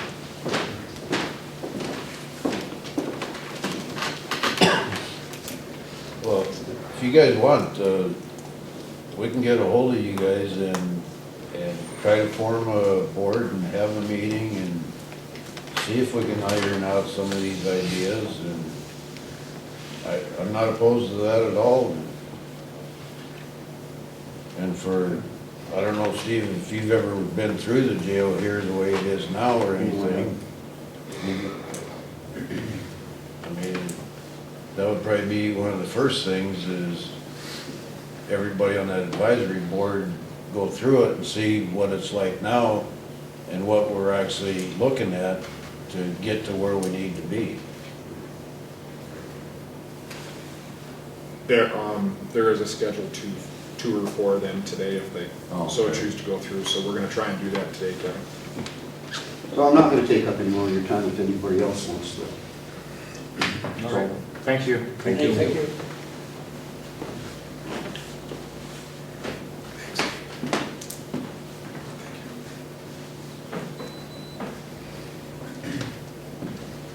Campbell County? I know it's Steve. Or Scott? I guess, thanks for allowing us to come today, and I want to have a few questions on the 50,000 we came up with. For our county, I'm just going to give you an example. 50,000, we figured we were about 65 to 70 a day, we averaged the last 5 years. That comes up to our county a tick over $650 a day. If we do 65 days, and if we would put the 50,000, which we're right now paying 95, I think is where I'm now. How can I go to our tax rate and say, and all of a sudden we're paying $650 a day compared to the 95 to 125? When we came with a plan that's $175 a day compared to one of the contract of 30 and the 20. Well, you're not any type of businessman to figure out which was the smarter route to go there would be. I think that Mr. Schwalmer's already touched that in a couple other meetings that most of these counties would be silly even going into this $50,000 deal. It's going to be way cheaper for them to go to $175 a day. And if you're going to let the other 15 counties in, why only 6 counties paying for most of the burden, and the other counties are being able to use the facility also and not having that burden? If you're going to let the counties in, That was the idea of contacting these other counties to get them on board with the 50,000. The more counties you get in, the lower that price would balance out over the total amount of counties. right. Well, we had 6, we've met a couple times now with 6 counties apiece. We got, I'd say 2 or 3 that are very interested, a couple of them that are, and I'd say maybe 1 or 2 that probably at this rate will not go in. So if that goes, say you lose 2 counties, or say you lose 3 counties, does that mean that number goes from 30,000 to 60,000? We don't know that. That's what we're trying to figure out. And if you do that, well then, we're almost up to $800, $900 a day just for an inmate. we're only using $75 a day. That's why if we could at least, on the 20,000 that we're paying for the 210 days that we were talking about earlier, being able to share them with Corson or share them with other counties if they have any issues. Because we've had issues too, where all of a sudden our numbers went up 1 or 2 years when we had something going on. But you'd think that there'd be some type of incentive for us to join this. And right now, I see, as a county commissioner, no incentive at all to join. You got any ideas of how we can change that? So Well, you it's guys just would gotta be, be- I think it's gotta be on a, but and then that'd be, if you're gonna do the advisory board, which sounds like it is something that you talked about doing, that's something you can hammer out there, but it has to be like a usage fee. It's no different than if I go lease a tractor, if I put 30 hours on a tractor, I pay a heck of a lot less than if I put 150 hours on a tractor. It depends where you're getting that tractor from. No, I don't care where I get that tractor from. If I put 30 hours on a tractor, I put 150 hours on a tractor, I'm paying less for 30 hours than 150. I don't care where the traffic comes from. But that's just, I mean, you're a businessman, you're all businessmen. It just doesn't make business sense to do it the way we're approaching it right now, I don't think, for our county. For you guys, I agree. And Lacey's already mentioned to me too, he said how, I mean, working with these guys has been, he said awesome, he said anytime there's an issue, they either come over here, or, I mean, everything's shared back and forth because we are a neighboring county. I mean, we're like Potter County also, but we have residents that probably live in Campbell County, have just as much land in Walton County, we're taxpayers on both sides. And I just like to see something, and something's gotta be done. I mean, and I know there was also talk about doing something in Mulbridge in jail there, but I don't know if that's even feasible or even, I have no idea. They said back in the 90s, there was almost a regional jail put up, they kind of fell through way at the end. That I have no idea about.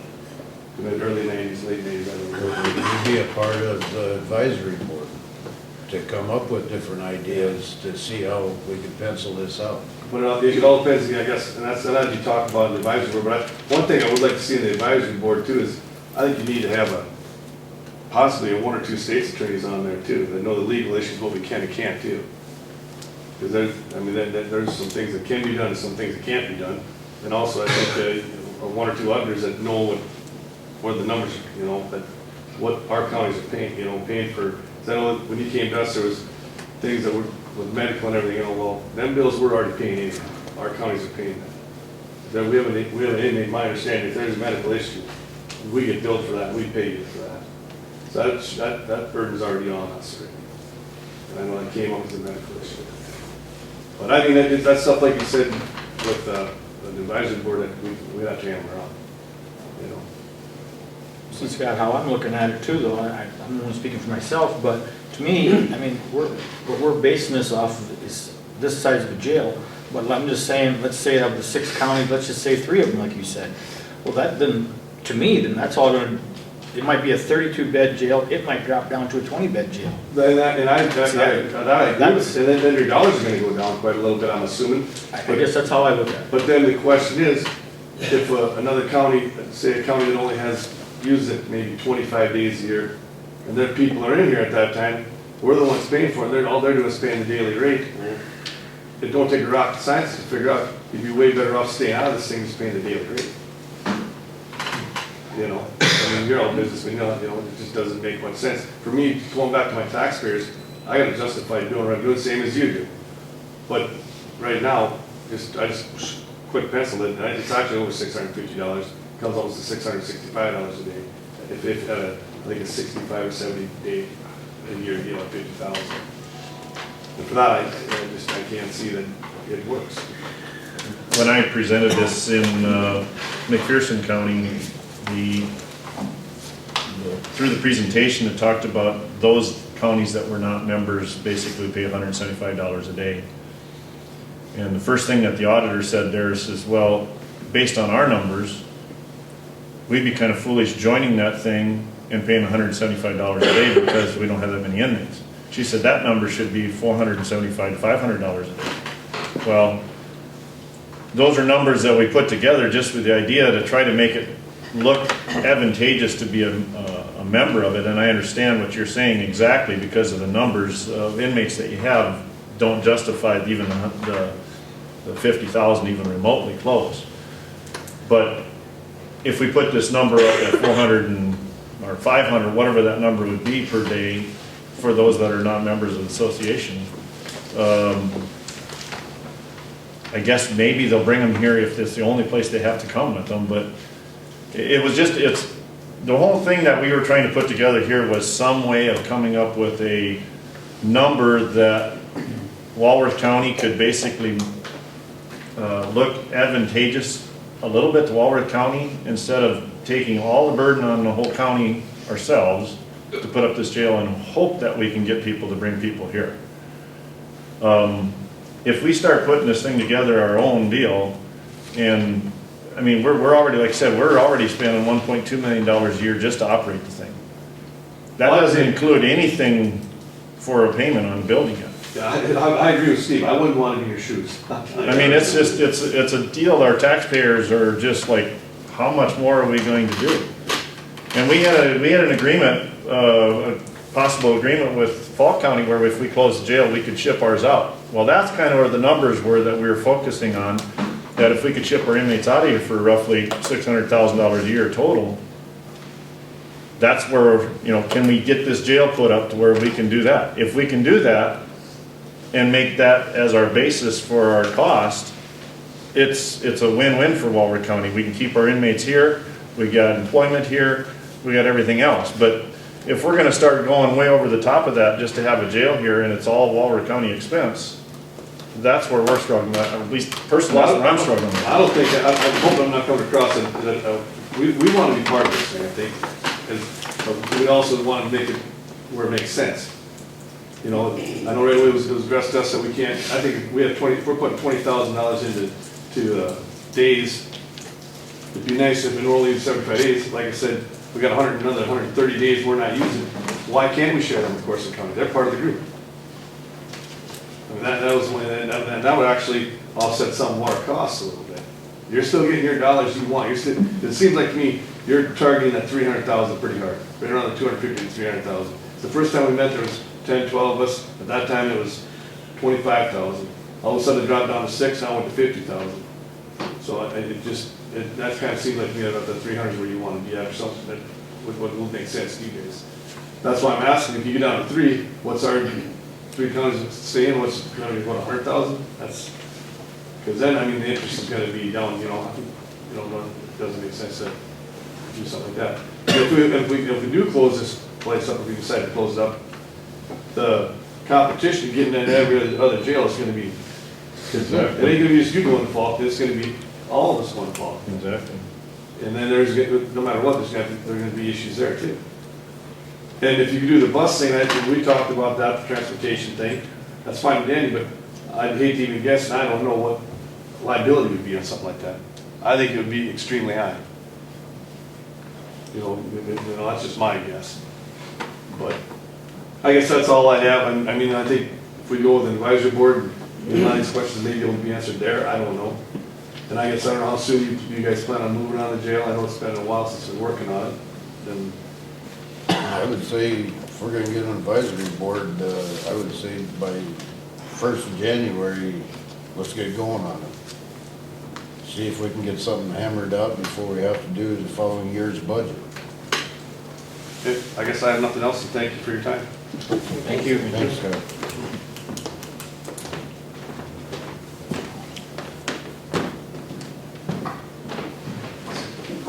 McPherson County?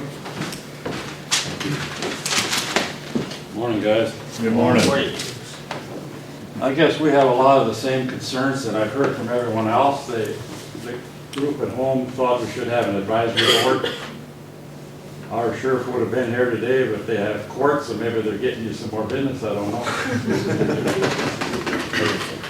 But their concerns were the same as everybody else's. The 50,000 is pretty high, it seems like. We've only used like less than 8,000 so far this year. So it's hard to go to the taxpayer and say, hey, we're gonna pay 50,000 and maybe use 10 or 15, or I know there's been years when we used 20. Been fortunate this year. But our sheriff has got nothing but good things to say about the sheriff and his crew here. Everything's been working out really well, really satisfied. And like the other gentleman said, if you close up, where are we gonna go? We need it.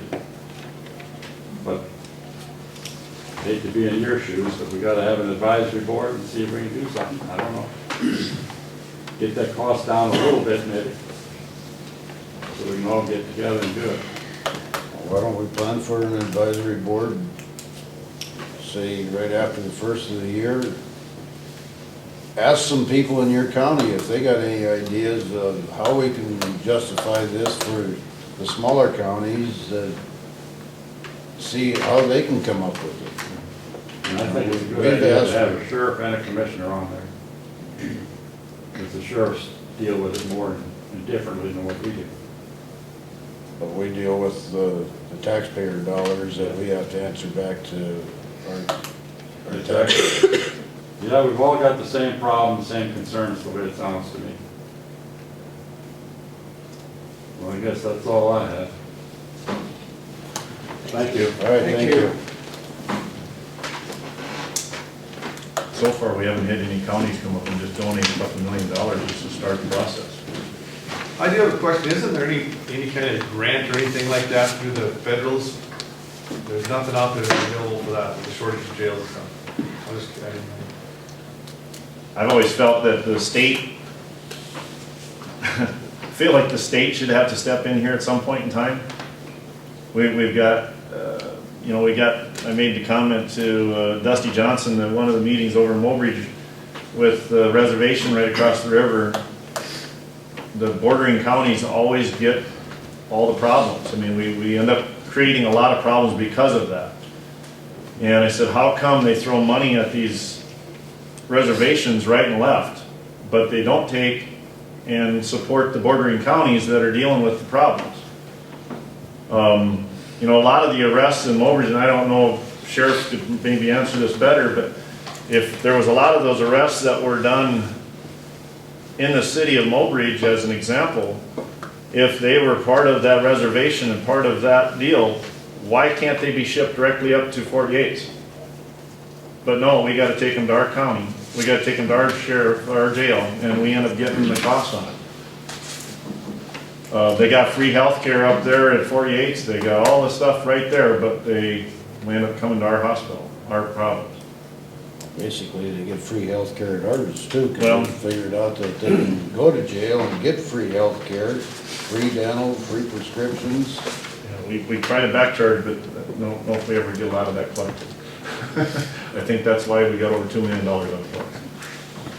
Through Medicare, Medicaid, which is a government funded, so. So you're exactly right, Scott, with the whole thing is, I just feel there's federal deal, somebody, I don't know how you go about it, but Dusty Johnson had no answer.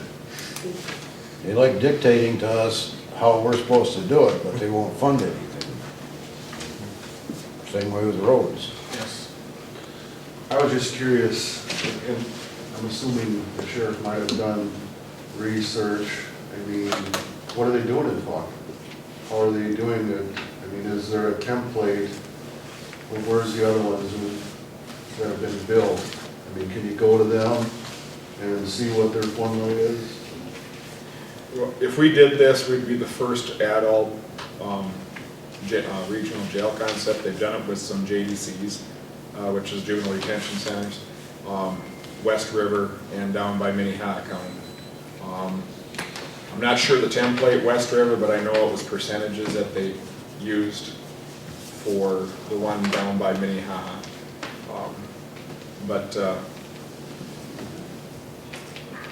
I guess as far as what Falk County does, they're not a regional jail. They take contracts like we do right now. No one's guaranteed those beds. If I'm full, Campbell County has to go somewhere else. I mean, the whole concept with the regional thing is securing those beds, making sure that Campbell County has a bed. They don't have to drive to Sioux Falls to house somebody. Just an example, not saying that ever happened, Scott, but could. We hope it never happens. But the whole idea is securing those beds for you guys so you don't have to do those long trips. Falk County does not do that. I have a contract with them also for overflow, but if they're full, they can't take me, and they're not going to kick out one of their other ones, if the space is full. They're not set up on a regional concept. I think that's where you're going, Mark, I'm not sure, but. You know, just if there's a template, you know, a model, something that you can follow and not reinvent the wheel. That's something that your advisory board can look at. The other thing that I haven't heard mentioned, because I wear both hats, I mean, I'm a prosecutor and I'm a defense attorney. Walworth County starts thinking about shipping all their prisoners to the other counties, and I'm sure you guys have thought about this. I mean, the court-appointed attorney fees, it's gonna be massive if the attorney's gotta start going to a jail in Faulkton, and I'm sure you guys have thought about that, but that's just one more component, I think that would really make that cost jump. But I think to answer part of, I think how you were, the question you were asking about Falk County, well, I'm pretty sure what Falk did is they took it to the taxpayers and they were gonna say, I think they said $5 million is what they were gonna spend on a jail. And that's what they voted on. The taxpayers voted on that. $5 million, and that's what they were gonna spend. So that's how Falk County, am I right, Josh? Correct, they have taxation that is supporting it right now as a funding I mean, mechanism. you guys, the election didn't fly. Correct. Okay. Correct. And theirs flew because they did it to save their 911 center there. That was a big saving factor for Falk County. They were saving their 911 center and then adding a jail on top of it. But the primary deal was to save the 911 call center in Faulkton. Okay, thanks. And when we went to Falk County, we proposed the same thing that we was proposing to all of you guys. We'll give you money up front every year. We was gonna give them 250,000 up front every year to house ours. And then we was gonna put another 271,000 into Josh's budget for transports. So we was at 527,000 or something like that. That we was gonna cost us to do it. And that's why we came up with this idea. It's the same idea as we proposed to Falk County. Pay something up front, they could hire the additional staffing, and they was talking about getting a bus to come back and forth with. So that's where we came up with this idea. So we said if that's good enough, and they loved the hell out of it down there. They said, God, that'll be great. We can put 4 more staff on. We can get a bus. So they was all for it.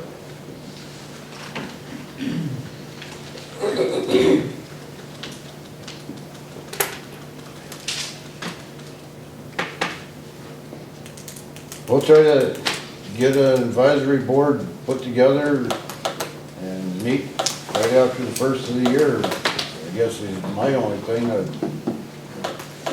That'd be the next step to see. Yes. I'd like to see a couple of state's attorneys on the committee.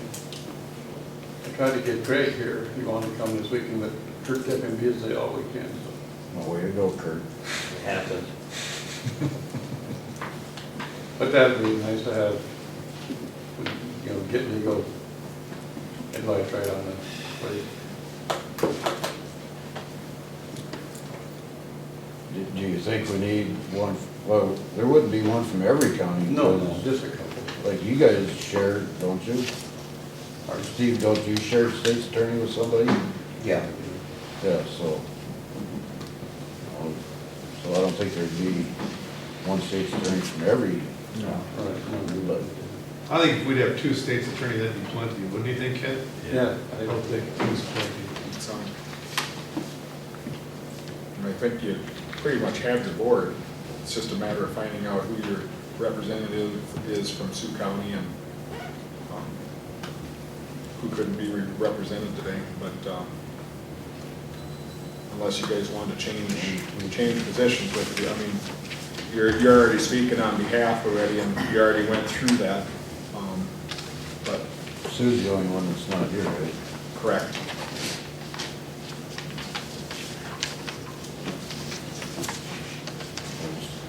I think we pretty much know what the board is. I mean, you two are already the liaison on our side, so. Well, I think Justin would be part of it, and he's gonna go to jail, so. Yes.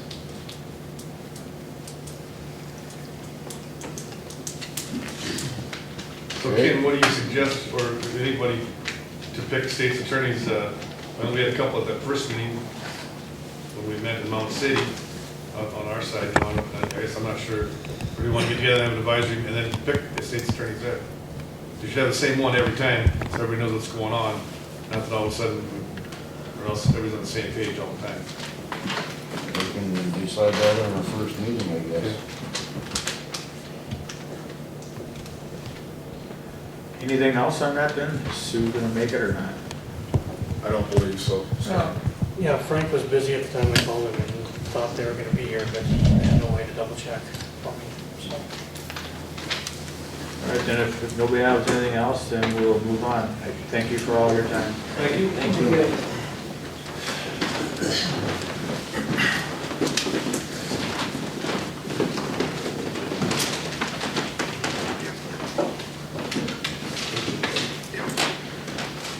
All right, we'll go to number 12, Gary.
We'll deal with that.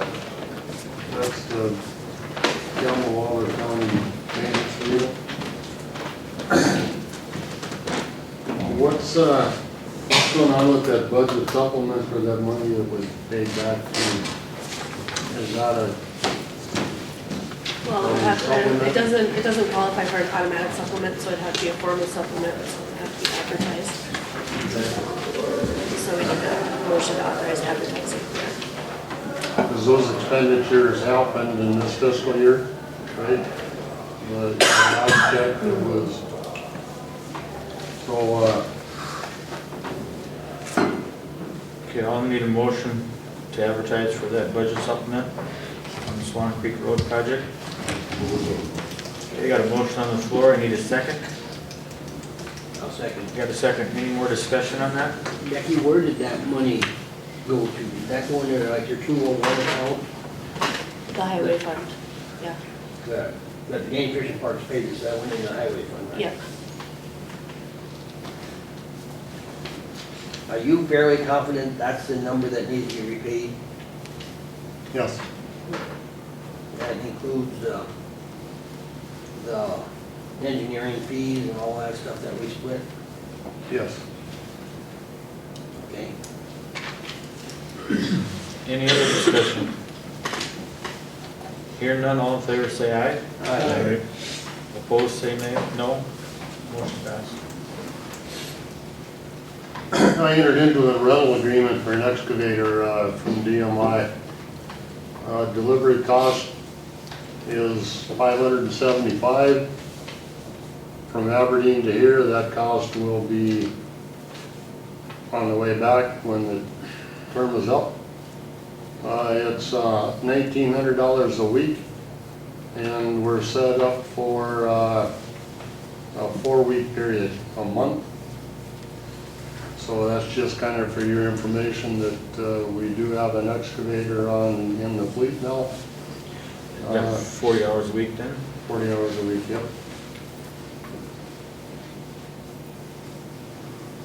Gary, on that,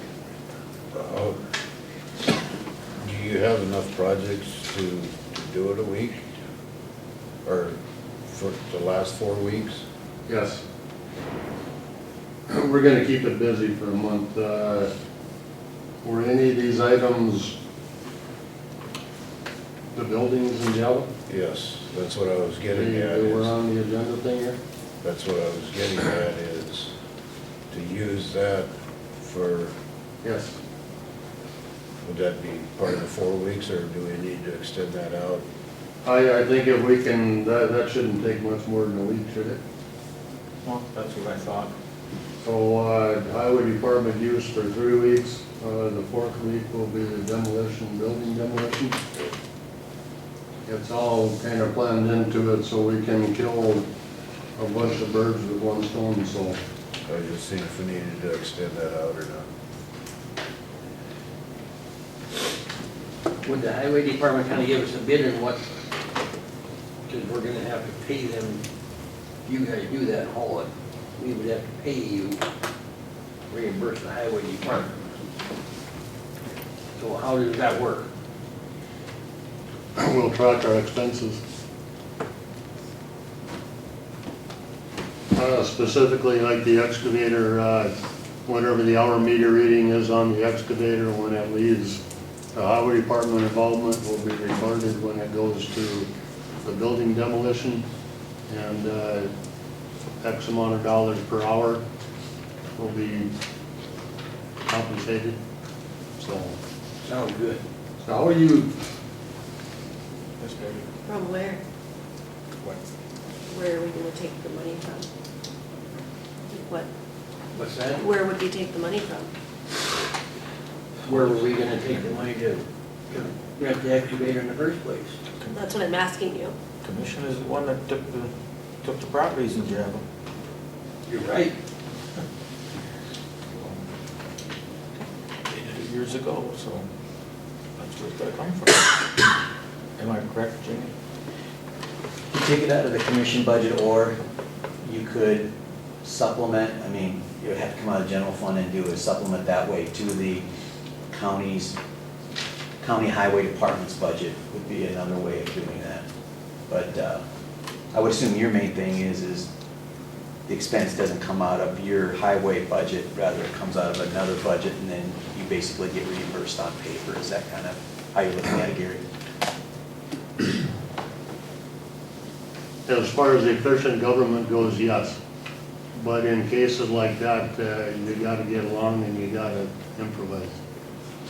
I don't know what the cost is gonna be. I couldn't even speculate what the cost is gonna be, but,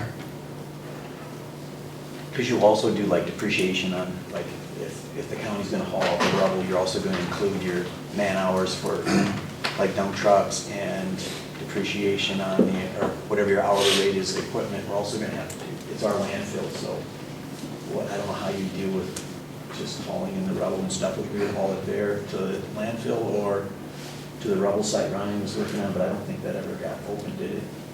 They did? We have a permit for it. We still do, but it's gonna expire.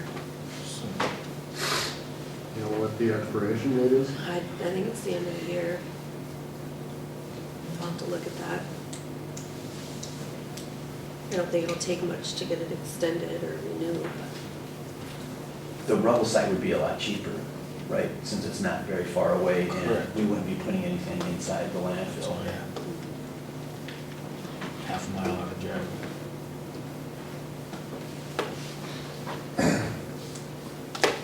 I'm gonna go on an assumption, and that's dangerous.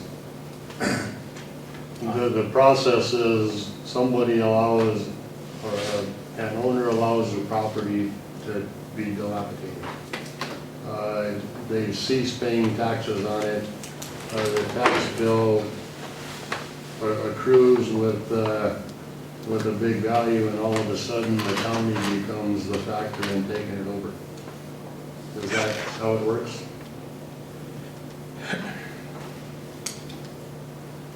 Yep. It just appears to me like that's a no-win situation. You would think somebody that, this isn't directed to you, Scott, but somebody that has an excavator, wouldn't you think they would offer $1 for the property? And the county give it to them? It's yours. Now it's a private type application to where they're doing their own removal and they're getting property back from $1 in purchase. But, you know, just a comment. It's really none of my business to make those comments, but when you acquire tax deed properties, that's a losing situation. The problem is just finding someone who would take that property in a town like Java for $1 and then expend their own money to clean it up. And they're never going to, usually never going to recoup. Or we sell it at a tax sale and then we're still with the problem 4 or 5 years down the road when they have good intentions to tear it down and then we end up taking it back again. And respectfully, you put, I'm just gonna grab a number, you put $3,000 into building demolition removal and all of the administrative stuff you have to do, getting permits for rubble sites.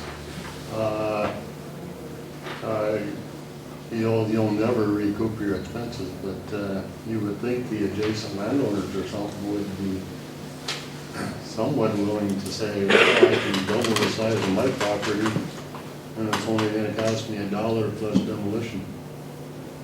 One of the landowners has a similar problem to the two buildings, or to the building. Is it two? It's two, right? To one of the buildings. Yeah. So that's definitely out of question there, and then unfortunately.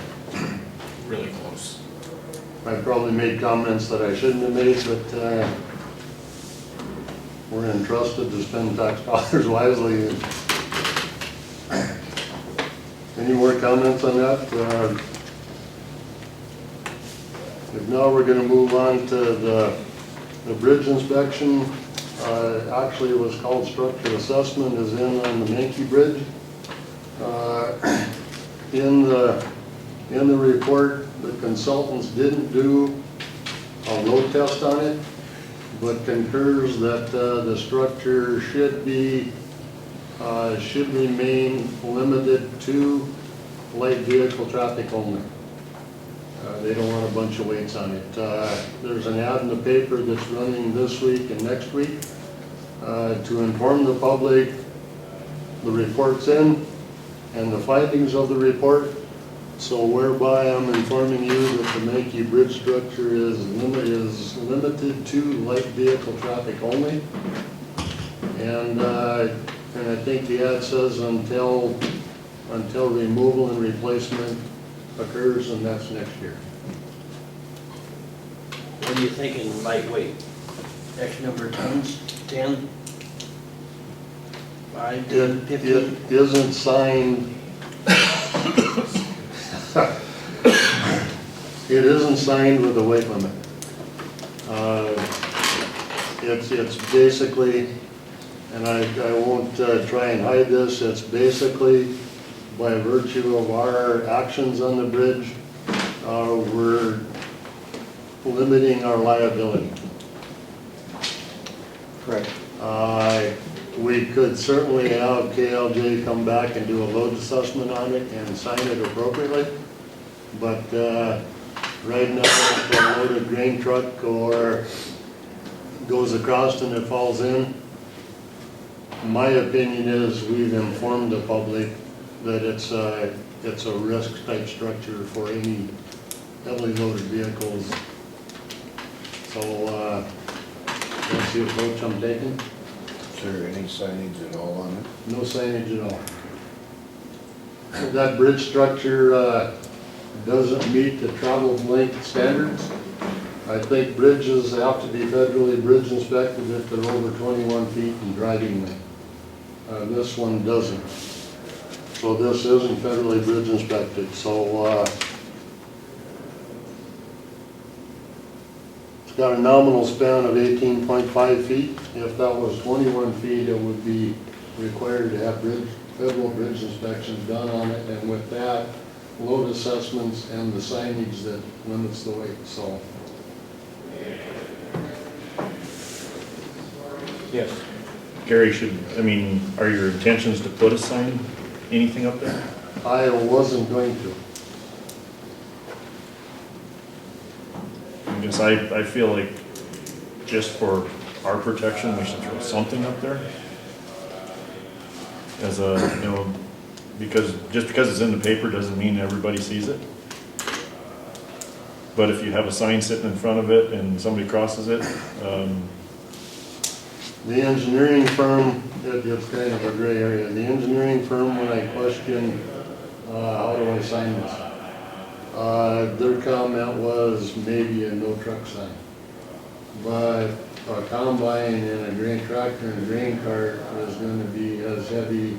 So how do you specify a composite picture of the weight that we're concerned with in one sign location? So I will continue to work on that. to me, a light truck or light traffic, you could drive an empty semi over it.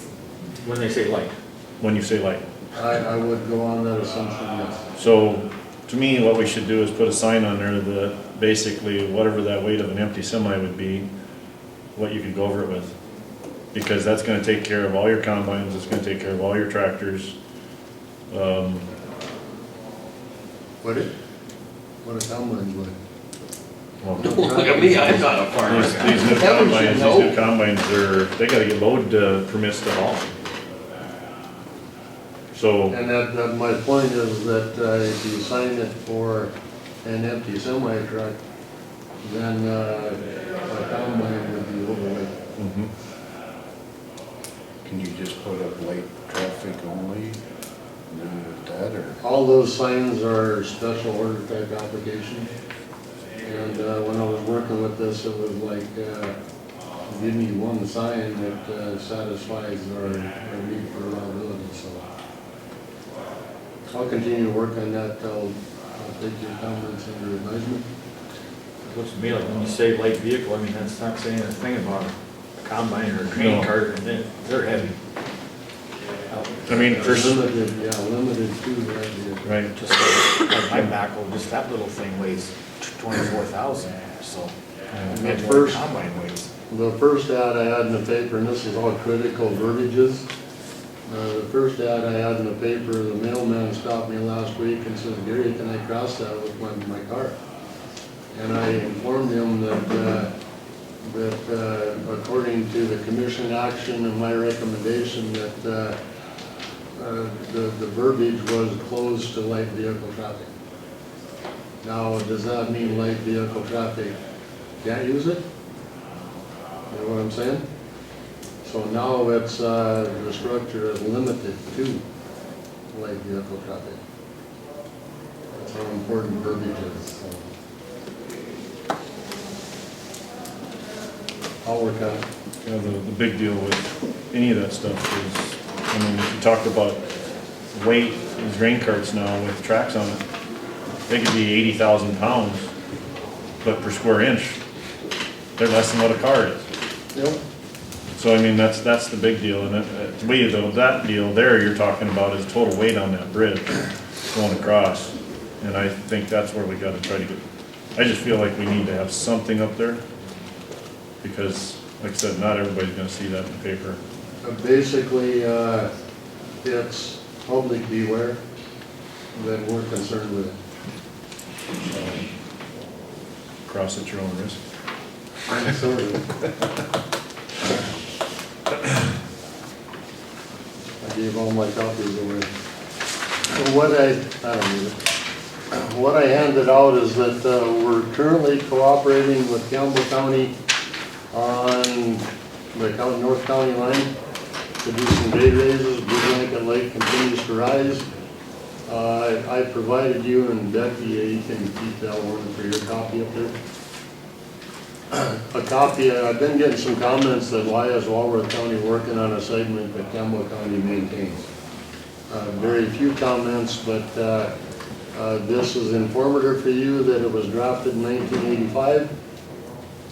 Included in the agreement, it specifies from point A to point B is Campbell County maintenance, and from point B to point C is Walworth County maintenance.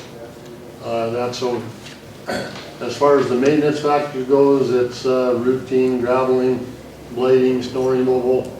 The agreement follows up and says that with regard to more than just maintenance activity is when the government entities come together and they co-fund any work that's done on either Campbell County segment or Walworth County segment. And that's what we're doing now, is we're co-funding it.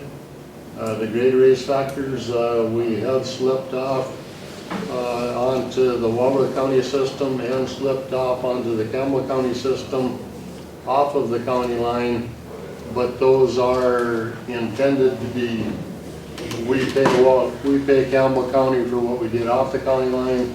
Campbell County pays us for what we did in Campbell County.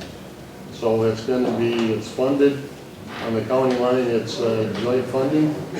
On the parts that are off the county line, individual funding with reimbursement possibilities.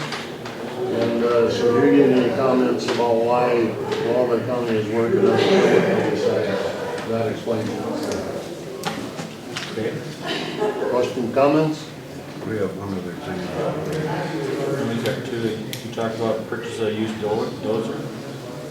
Did that make the agenda? I haven't had it this morning.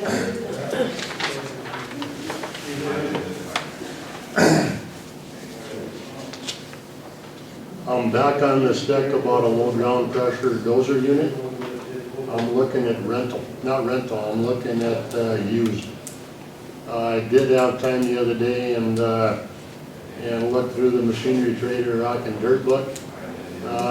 It's kind of looking like $80,000 to $100,000 would get us a reasonably good used piece of equipment. We want to target the undercarriage condition, and wondered if you people would support that. If you would support it, the process would be you would allow me to advertise for purchase and used unit, and I'm looking at 2,500 to 4,500 hours. And I'm assuming the value $80,000 to $100,000 compared to, what was it, 330,000 new. We'd advertise for a 2-week period. The first meeting in December is when we would open the bids, and at that time we can determine to accept one or reject all.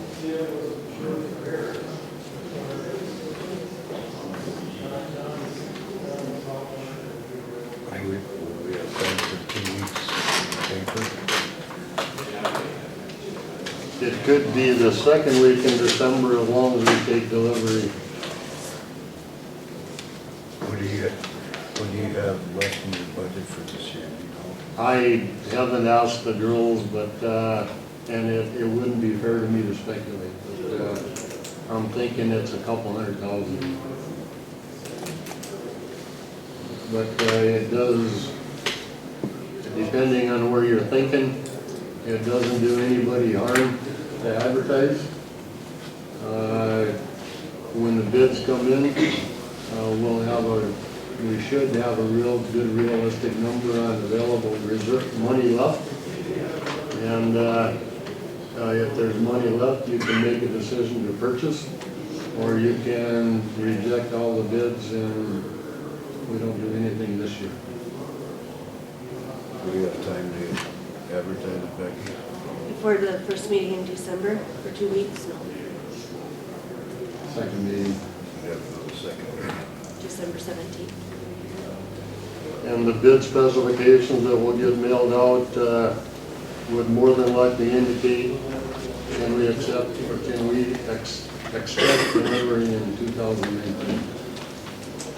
Because that's the whole process that, if we've got some cash available, there is $350,000 in the budget for equipment updates that hasn't been touched. But the cash balance isn't enough, I don't think, to provide the equipment replacement budget item. I'll make a motion to approve the bid letting for, and open on the second meeting in December with stipulations of delivery in 2019 from 80 to 100,000.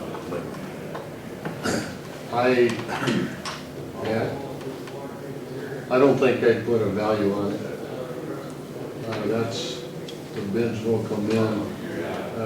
Consciously, you will have a value in your head. What do you think? Do you have a specific type of bulldozer you're looking at, or? I was like, I can't do that. Okay, so do you But want I can write specifications for a unit that I want to compare the competitors to. And then also you're gonna list the number of hours that you entertain also. You wanna, Just the motion without the dollar amount. And the specs to be determined by Gary. All of the specs to be determined by Gary. I mean, Yes. that's why the bid process, people will get Yeah, that it's- information from him. So Yeah, I don't it's- think we really need to specify any of that in the motion. I don't think so. Just I would just move to authorize the highway superintendent to advertise for bids for a used bulldozer, subject to his specifications. How does that sound? So moved. Okay, I got a motion on the floor, I need a second. I'll second. Got a second. Any more discussion? Hearing none, all in favor say aye. Aye. Opposed say nay, motion passed.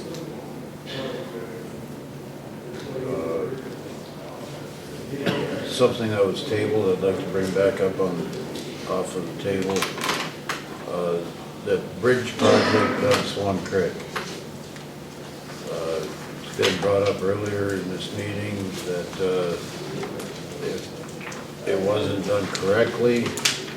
Did you approve the final project on that?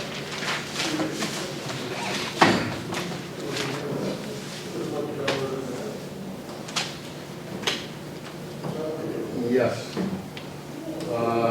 It wasn't, my initial intent was to take it off with the beams intact. Did you get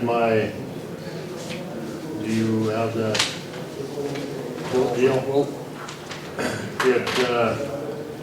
It says to the effect that salvage is paramount. At the time, there was, I talked to the Game Fish and Parks to see if they'd be interested in the structure for a walking path. The state wasn't interested. There was talk that the town of Akowska may be interested. The bottom line is that the bridge was taken out far more abusive than what I was thinking, but it's another one of them verbiage things that if I didn't specify that the bridge can't be destroyed, I think it's water under the bridge. I do have to make one comment that the invites for removal of that structure was a individual invite to the excavator operators in Walworth County. I didn't go outside the county lines and call in the big contractors. I made no contact with them at all. It was intended to provide the in-county owner-operators to put a bid in on the structure. I was kind of surprised that it was an out-of-the-county operator that was involved with it, but here again, the quotes didn't say that no out-of-county involvement. I'll just comment on that because it was me, but the only reason why I did, Gary, is because when I got there, my excavator could have never reached. I couldn't reach to get that out of the creek. Mine was not big enough in order to get that out of the creek. It took an excavator of that size, and I did not, mine did not. So that's how it ended up that way. So historically, when I sit here and say it was an out-of-county excavator operator that came in and did it under some form of subcontract, it went away from my initial design. But the call for quotes doesn't say bidders cannot have subcontract participation.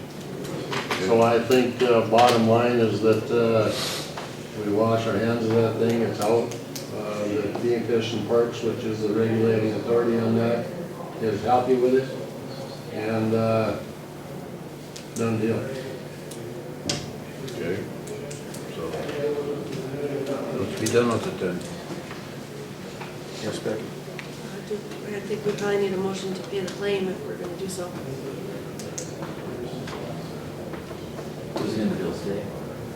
We just have it here, that's why it was an agenda item. Oh, okay. As long as it's an agenda item, yeah, we need a motion to pay for it. It wasn't a bill. I'll make a motion to pay the bill. One comment, if you remember that the price was a lot higher than what I anticipated, and I think I made a comment at the meeting that I recommend accepting your quote, and I commented then that I thought the value was higher than what I was anticipating, but you only had one bidder. So, How do you get in there? I ask you, how do you want to do this? If it's not in the bills, No, then but me. I would abstain. I'm gonna And just have abstain. the other, yep, and the other vote. Would you want me to talk, to go through the bill, the motion on that? I would probably, Mary. Marion's the vice chair, right? I would have him do it actually. Entertain a motion to pay that since it's not in the bills, but it is on the agenda. And I'll abstain. Okay. I'll entertain a motion to approve the claim for Schilling Excavating. So moved. We have a motion. Do we have a second? I'll second. We have a second. Any other discussion on the motion? I'll call the motion. All in favor say aye. Aye. Opposed, same sign. Motion carried. Anything else, Gary? nope. All right, thank you. Thank You you. want to be back for that? They should be coming up right now. I think you're here. And he's busy. Okay, I'd take a motion to adjourn. Make a motion to adjourn temporarily.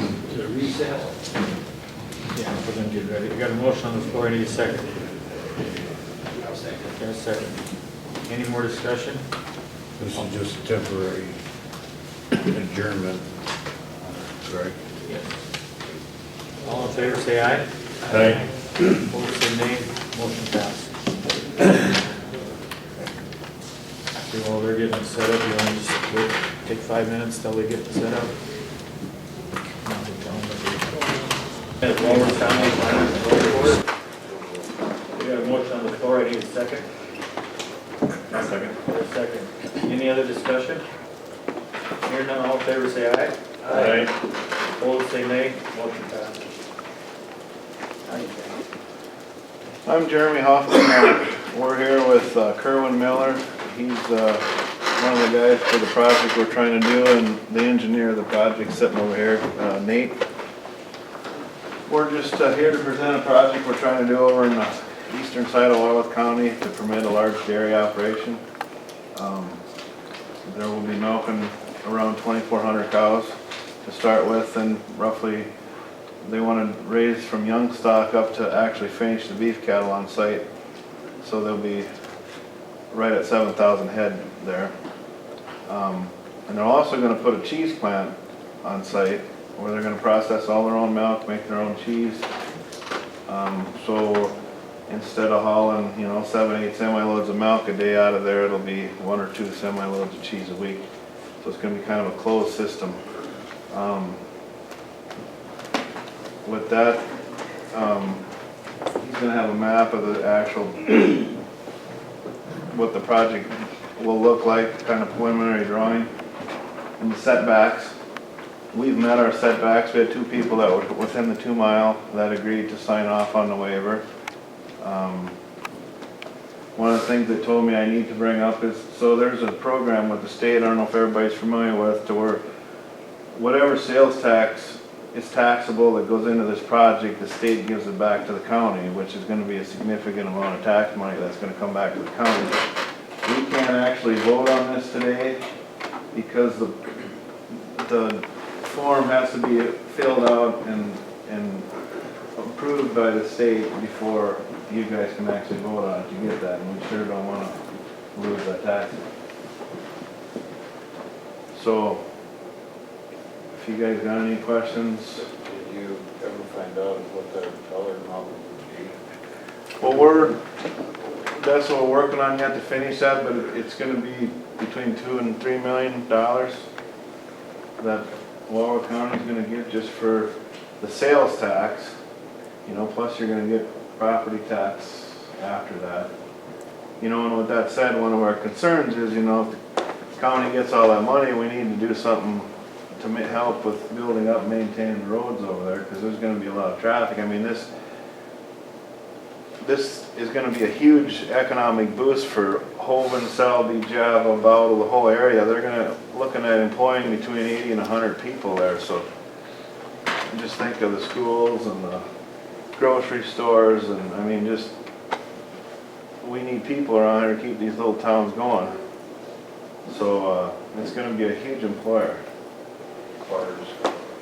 Bars, restaurants.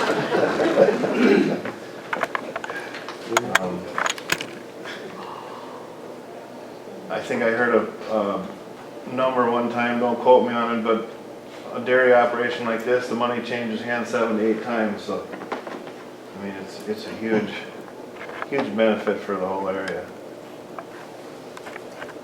Like here? Yeah. No, that's a cornfield, that's an open quarter cornfield, that's standing corn yet. We're trying to get it off so we can do some elevations. These will be the lagoons, that's the beef barn up there, it's going to be a slatted beef barn. They're going to have a robotic rotary parlor on that's actually puts the milkers on by themselves. There's nobody standing there putting them on. That parlor alone is $8 million. It's state of the art. One guy can run it'll host. It's an 80 cows can stand on there at one time, and one person can run it. It's pretty high tech. Well, like the lagoons, like how big are they? They just open lagoon? I mean, the water, do you have to release the water ever, or will it evaporate? So we're trying to put up more pivots. We're going to actually run the manure water through the irrigation pivots on the fields. They got the technology that they have these aerators that sit out on the pond and circulate them all the time, so there's no odor. There won't be any smell. And if you want anybody to have any more questions on that technology, he's the guy to talk to. You want to explain the flush system So all these barns are going to be on a flush system. There'll be no scraping the manure out of the pens or the alleys. In the summertime, I think it's every hour. In the wintertime, every 30 minutes, so they'll keep the floor from freezing. But it takes the clean water, the top water from the lagoon, and pumps it up, and it flushes the barn right out, flushes the manure right out into the lagoon. So it's going to be clean, sanitary, all the time. No scraping. The barns will be sloped at like a 2% slope to create that velocity in the flush flume to pick up any manure or bedding will then get flushed down through a pipe then into the lagoon. What water are you using to begin with? Is it- It'll be recycled water coming from the last stage of the lagoon. Yeah, but until then, I mean, are you using web water or artesian water? Well, Something's got to start it. You know, obviously the dairy is gonna be using quite a bit of water, for drinking for the cows and cleanup and stuff like that. We've done some test drilling, in fact, we have a driller test, we're gonna do some testing this afternoon, but from where I live on the east side of that, that's called the Bowdle Aquifer, there's plenty of water there, we'll probably take it over there.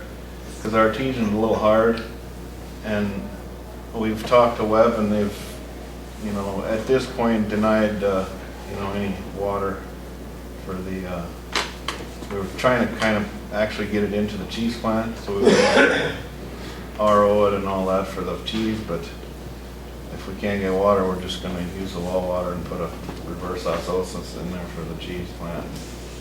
How deep do you have to go for water? Not real deep. Most of like our irrigation wells and the wells in the yard, like the well from my yard, it's 40 feet. So anywhere from 30 to 40 feet, that's what that aquifer is. And it's we've done water tests and they all pass. I mean, it's good water. And we'll be required to get a water rights permit, and through South Dakota DENR, they do a pretty extensive, it's gotta go through their groundwater program to be, to say, okay, there's enough water in the area that it's not gonna be causing issues to any neighbors or anything like that before they would give you a water rights permit for that. What I want to bring up is how many acres is that gonna take to operate that farm, that the farmers are gonna have to raise? Well, when it's the For that. capacity, they're between 5,000 and 7,000 acres is what they're figuring it's gonna take to supply that. And we gotta have, you know, that many acres for the, you know, all the manure management's gonna be, you know, regulated through the state DNR, so it's not like we can just go haul the same shit on the same field every year. I mean, it's all gotta go through soil tests, and if it gets too high, then you gotta go somewhere else with it. And they regulate that pretty close. You can probably talk on that a little more. Yep, so the South Dakota DNR, they require annual record keeping, so the manure has to be associated with every field, how many tons or gallons got put on each field, and they have to be land applied at agronomic rates. They can't be land applied over that. And South Dakota DNR, they come out every year to check your records and check that you're land applying correctly based off of their standards. And there are setbacks that will be required from any water streams or ditches or road ditches that they won't be able to land apply on. So the South Dakota DNR does govern it pretty well. Okay, most of the years are, you said, are gonna go through irrigation of this, but you're not gonna do it all through irrigation, right? Well, there's some fields, you know, that if you can't put a pivot on, you just can't. So it'll be, So you're gonna have to put a spreader out there Yeah. or whatever. some of it I imagine will have to be hauled, but we're gonna try to put a kind of an extensive pipeline across a pretty big area to where we can tap into if we need to for a field that maybe don't have a pivot on it. And there will be some, the calf replacement or the heifer replacements will be raised on site. And some of them will be utilizing bed pack type of barns. So there will be some solid manure that will have to be land applied.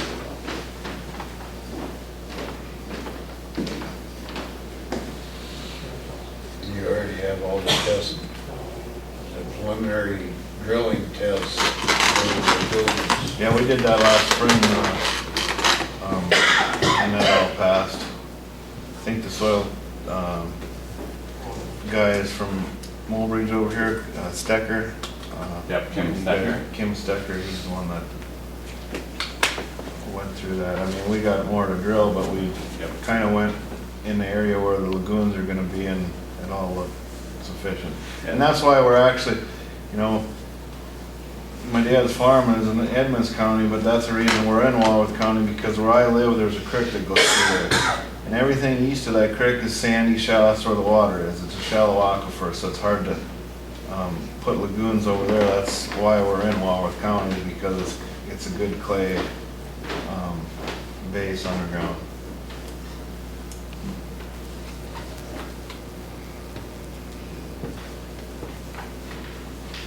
Just as a comment, Marion and I drove out there a couple days ago, and then yesterday I went out with Gary about the roads.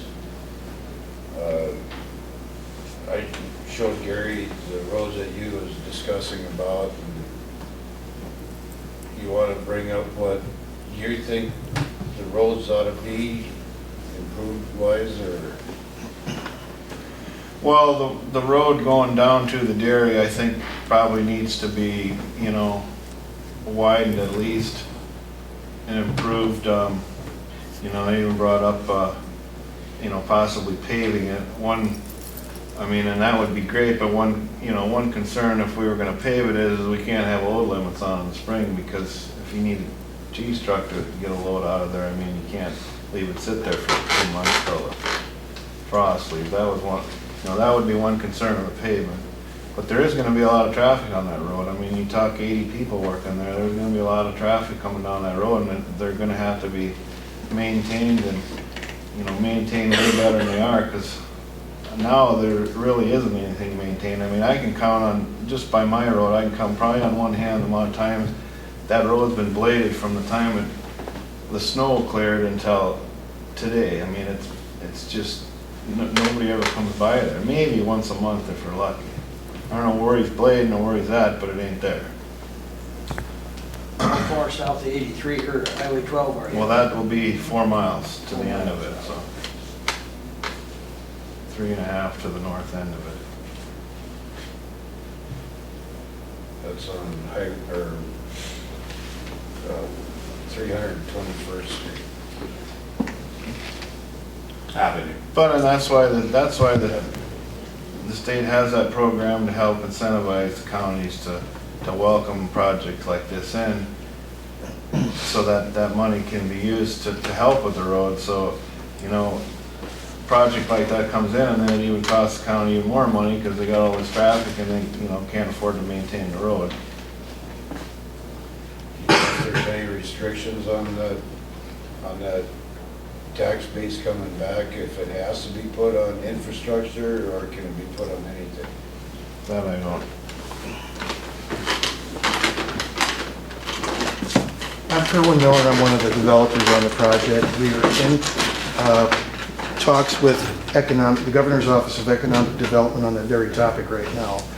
Our contact person back there is Kyle Peters, maybe some of you know him. He's fairly new to the department, but he's been pretty much kind of assigned to working with us on this. We submitted an application to his finance committee just recently, and not knowing what some of our costs are going to be for the excise tax yet, or the contractor's tax yet, which do not come back to the county. Those are still something that still needs to be completed on the application for the county rebate program. What comes back to the county rebate program is just the sales tax, and there's a percentage that the Department of Revenue applies to that. My understanding is right around 4.5%. To give you an idea about what that might be, we're looking at anywhere from about a $65 to $80 million project out here, depending on where we're going to end up with what kind of infrastructure concerns we may have with the elevations out there. There is good drainage out there, and I think we can make it work quite well. But the sales tax is the only thing that comes back to the county. This program is a new program. It was just developed in July of this year and rolled out in August at the Governor's Summit in Sioux Falls. I don't know if any of you attended that. I was there. And we had a pretty good presentation from the Economic Development Department on that. The biggest flaw with that program is that county rebate money coming back to the county has to be approved before the local zoning permit is approved. So today is more of an informational meeting, a question and answer meet and greet today with you, so that you can see who we are, what we're trying to do, and what our efforts are to bring a business like this to your community. If you voted on it today, the county would not be able to be eligible for that rebate program. So I want you to know how important that is. We don't want to see the county beat out of any program, especially a new program like this that probably hasn't been exercised all that much since July. So we're kind of going through the growing stages with the department on that, and we're all learning something new. But we want to be very clear today that that has to be approved first at the state level before it can come back to you folks and you folks too for discussion and approval on. And we hope that that isn't going to be all too far off in the offing, because we'd like to start this project in May when the ground's dry enough to start moving dirt. My understanding for your question is that there is, with this new program, there is no restrictions on how the county spends the money, where before there was. And it might have been for a number of projects that may not have had a real support or interest in the community, but you were designated where you needed to spend that money. There is absolutely no discretion on how the county spends this money.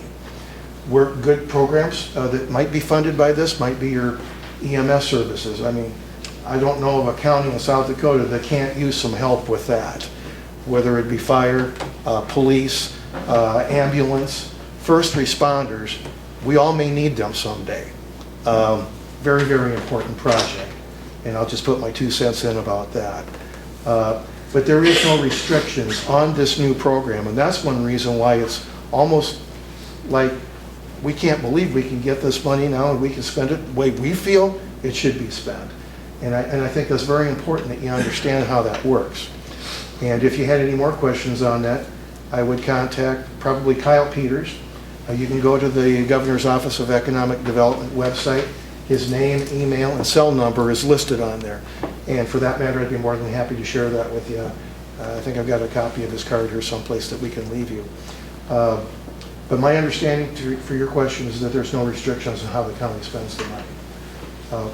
Hopefully it will be an opportunity for you to look after projects that maybe have been neglected in the past. One of the other things that I'd like to mention while the committee and the council has been so gracious in allowing us to come in and present today is that we're not hauling milk. We're making cheese. So milk markets, even though they've been depressed for the last four years, and now we're finally coming back to make where some of these dairies might survive, that has nothing to do with our project. We're actually making kosher cheese. For you that are not familiar with the kosher cheese market, half the people that eat kosher cheese aren't Jewish, which is kind of a unique thing, but kosher cheese has the stigma of being valued at a higher level, better quality. And the nice thing about it is that the cheese industry is very gracious with the premiums that go along with that. So we're solving a number of problems. We're not having, like Jeremy had mentioned, 5, 6, 7 milk trucks a day. We may have 3 or 4 cheese trucks a month. We're looking at about 5 million pounds of cheese here. There will be cooling and aging on site. There will be wrapping and cutting at the site, so there's not a lot of traffic back and forth where we would have the cutting and processing in Bowdle. We want to do this all on site. So there will be some very good paying jobs. The cheese processing is a trained employee position. Anybody can learn how to do that. We will be looking at the opportunities to work with SDSU on this now that they are into schooling for the cheese plant there at Bell Brands. So the nice thing about it is for interning, this will work out very, very well. The other thing too is the dairy program. We will be looking at SDSU and some of the other schools for maybe working with interning some of the dairy students. So the opportunities, when we're looking at 80 to 100 jobs here in the community, can be very attractive for the right opportunities. And we know that the closest Walmart is 50 miles away. That helps us with our employee issues. So this is a very good spot for us to locate the project. One of the other things that I might mention is that all of the cows are going to be housed. They may have an opportunity to go out on pasture, but we're not going organic where that would be a requirement. So all of the employees will be indoors most of the time. There may be a feed wagon going out to the silage pile once in a while, but for veterinarians and all the employees that work at the dairy, that's an inside job. You're not dealing with the outside harsh elements. It will be the latest and greatest of the technology. The rotary parlor will be the first of its kind in the United States. There is not an 80-cow, totally remote and robotic rotary parlor yet. There is a 60-cow rotary southeast of Fargo, and a 40 in Minnesota someplace, and a 40 in Wisconsin. So this is a first of its kind for the company, and we're very excited about that. When we're only milking Jersey cows, which we are, we only milk them twice a day. And so the milking probably will only be about 4 or 5 hours at any one time. So the shifts are very, very easy, and we'll be very flexible. Our market for employees will be not necessarily predominantly female, but the nice thing about handling livestock is that generally the female gender don't know how to abuse livestock, and we appreciate that. That is one good thing, and it's very, very trainable for those that want to work in those positions. The other thing, too, is that we plan on looking at having daycare out there. The reason why is that most farm families that we have had the privilege of dealing with, the wife normally works in town because they need health insurance. So for the young mothers, then they have daycare as well. Why wouldn't we want to look at solving that problem and having them stay at home or working in the local community and having daycare right there, either at the cheese plant or at the dairy site? So these are some of these things that you probably wouldn't see in a site like this that we've already figured out is going to be our success. We're putting about $1 million of equipment on the lagoons to reduce the odor. And we have a number of sites. The same technology is being used at the Demcota beef plant in Aberdeen on their wastewater ponds. Norbert has a son that's a county commissioner over there, and that was one of the best things that the beef plant could have ever done, to be a good neighbor. We can't be making cheese at a stinky site. So it'll be a very pleasant site for the employees, and we're really excited to bring it here. We're doing this in other places. We've designed other dairies like this, but this will be the first one we're designing for ourselves, and we're really excited about that too. So with that said, I hope that answers your question about the spending on the county rebate money. I'm all in full favor of that new program because it now finally gives the county the control that they want at a local level to spend it on whatever you folks think is the most important. And we've never had that opportunity living in South Dakota before. So that, again, was one of Governor Kristi Noem's main objectives, is to promote livestock in a better way. There's lots of finance people working on these programs now for ag, and we will be looking for as much assistance as we possibly can from the ag department. They do have some funding programs, like for the manure management program, and the nice thing about that is we'll be looking at that. One of the things that we would like you to look at, of course, would be the road situation. We met with Norbert and his wife yesterday. That road is a little narrow. If you guys have been on that before, it could be used the way it is right now, but if it was a little wider, it would accommodate and hold up the traffic a little bit better. But keep in mind, we're not dealing with a lot of heavy weight anymore, other than the feed trucks coming in. And so we're not dealing with a lot of milk traffic anymore. So I would just encourage that. We're not going to ask you for any help. There's going to be plenty of money coming back from the sales tax on that. But if we could work with you on some ideas on that, we'd be more than happy to do that. With that said, Carol, yes. How much money are you gonna generate for the county taxes, do you figure about? On a low to high estimate, it'll be between $2 and $3 million coming back to the county. How much of that infrastructure, the buildings and stuff, qualifies under ag where? That we're working out. Tax exempt. That's a good question. We're working on that with the Economic Development Committee right now. And they will refer some of that probably to the Department of Revenue, because we're not exactly sure how much of that will be classified ag. And a lot of that is exempt, and I know that's where you're going. Right. I know that probably on the manure equipment that will be exempt, but we're going to have some, there is a program for that through the Ag Department for low bond funding on that. And there isn't a dairy out there that wouldn't take advantage of that. But like all the barns and stuff, that would be classified as ag. I'm not exactly sure where we're going to end up on that, but I will tell you that it'll be a fairly generous amount coming back to the county. We'll know more before we get a chance to meet with you guys again. I'd be more than happy to send off that completed application to the committee as well, so that you have some idea what their take might be on that. Again, we're going to have some help from the Department of Revenue to determine some of that. Good question, though. Yes? Yes, I'd like to make a comment.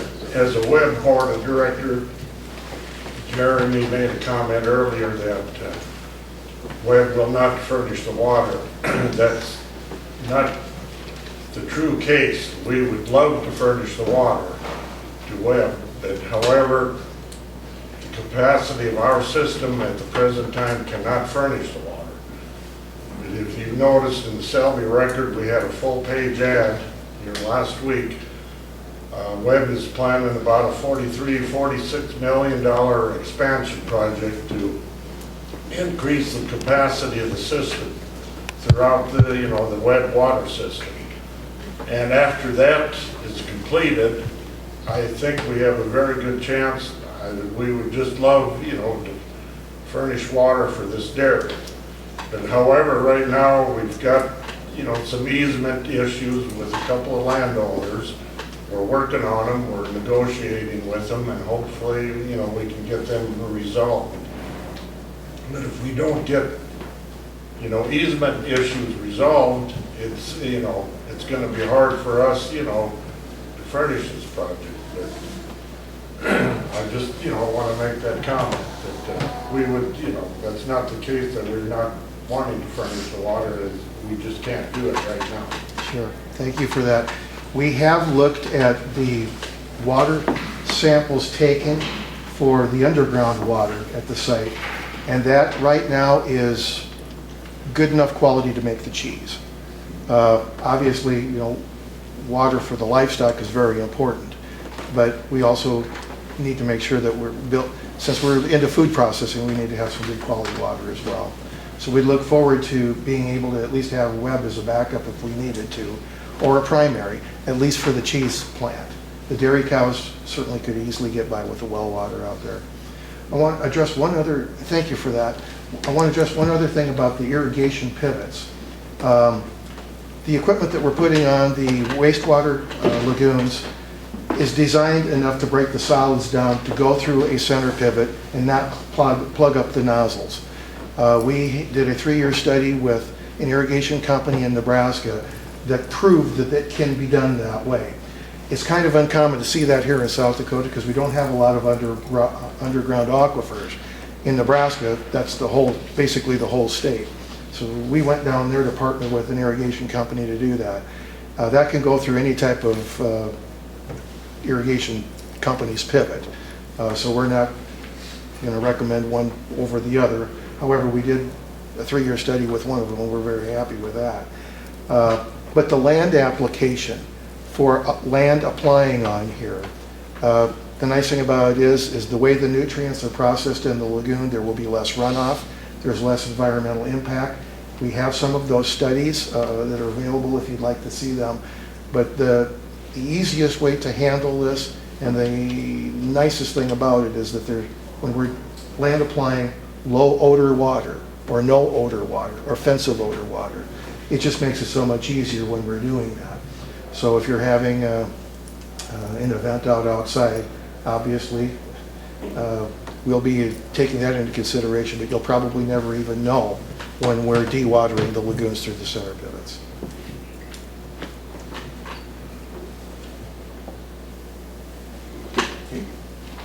Yes. In a perfect world, how long do you think it would be before this facility would be operating? That is an excellent question. And right now, our plan is to have it built in 18 months. Lord knows we've had some weather delays the last couple of years. So hopefully it won't be any more than 24 months.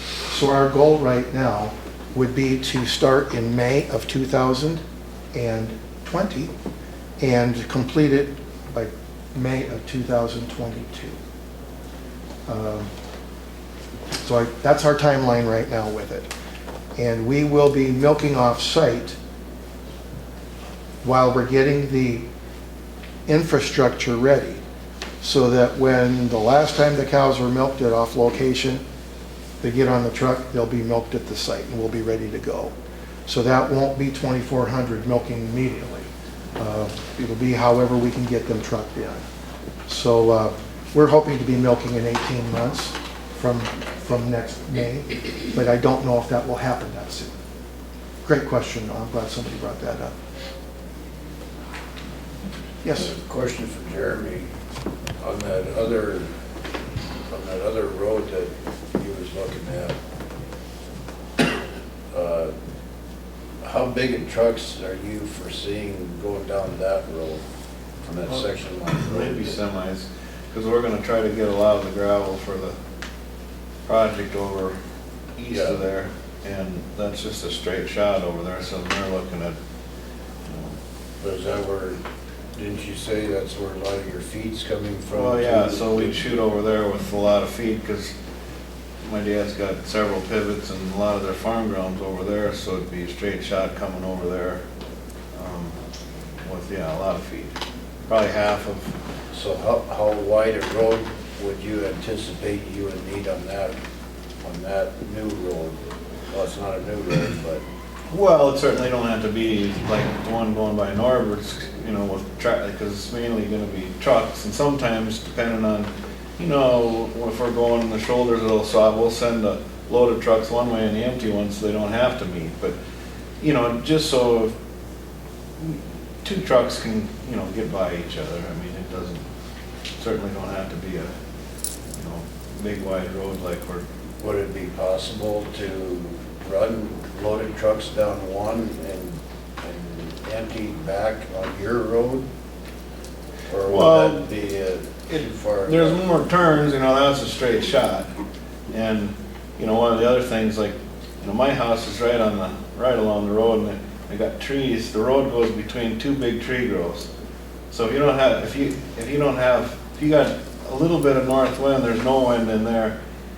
And when them trucks go by there, it's just, my house is sitting in dust all day long, if you got trucks going by there all the time. We're up there, there's nobody to bother, like Norbert's house is away further, so it ain't as bad, he's only got, where I have trees on both sides of the road, so it just stops the wind and then dust just hangs there. But they're stable or something that you can put down before the dust can. Well, you could do that chloride and stuff, I suppose,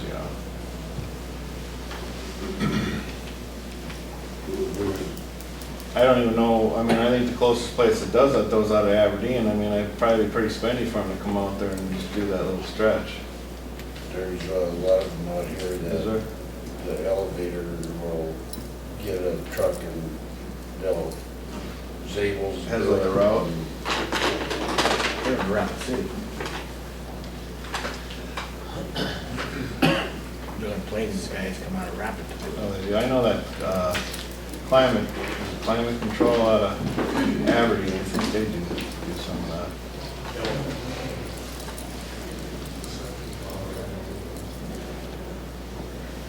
What is the expectancy life of the buildings? I know the hog operation, we got like a. Excellent question. We have a unique ventilation system that we're putting in there.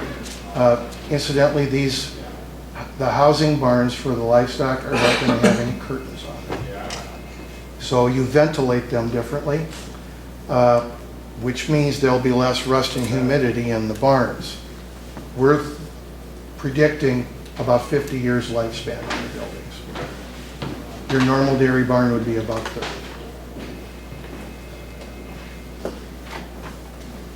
Great question. Somebody knows about buildings falling down.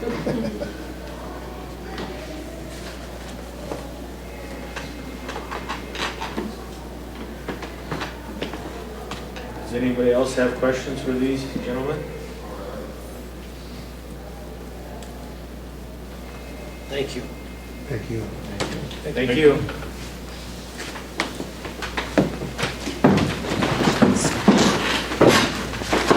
I want to get a shot of the screen. What? I want to get a shot of the screen. Oh, he's out. That's okay.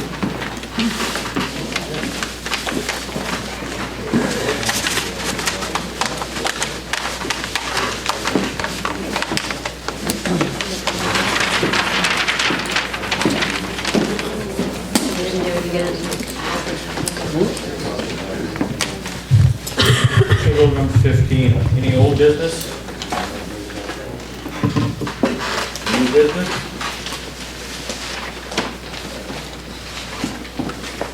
Hearing none, I'll take a motion. Okay, got a motion on the floor, need a second? Second. Any more discussion? Hearing none, all in favor say aye. Aye. Opposed say nay. Motion passed. Convene as the Lower County Board of Zoning Adjustment. Here's an old business. New business. I guess the only thing I would know is the new businesses, we should probably ask when they will have a meeting next.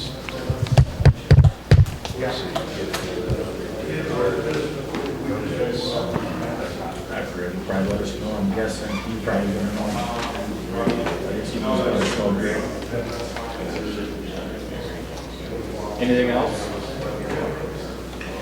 Hearing none, I take a motion to adjourn. You got a motion on the floor, need a second? No, sir. Got a second, any more discussion? Hearing none, all in favor say aye. Aye. Opposed say nay. Motion passed. Convene as the Board of County Commissioners. Number 23, the reading and sign of the resolution to adopt the annual budget 2020.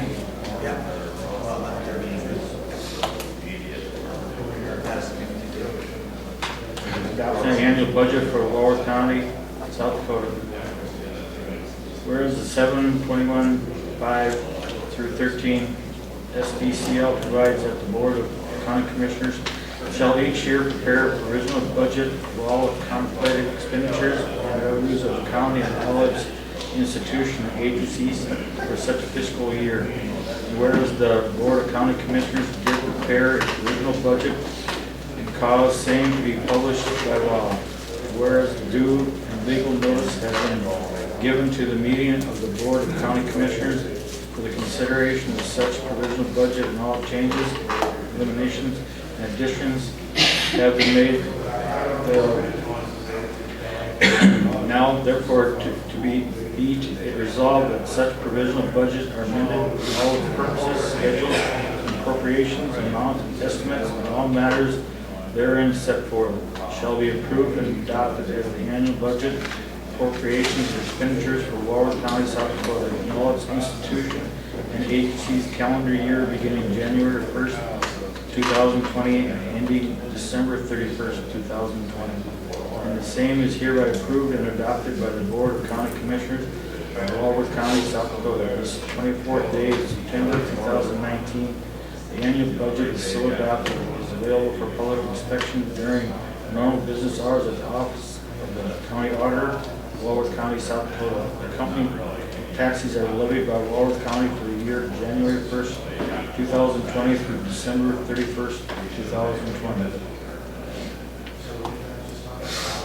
Need a motion for that?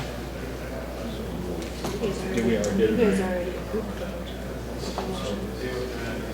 Just have to sign. I've read it and signed it.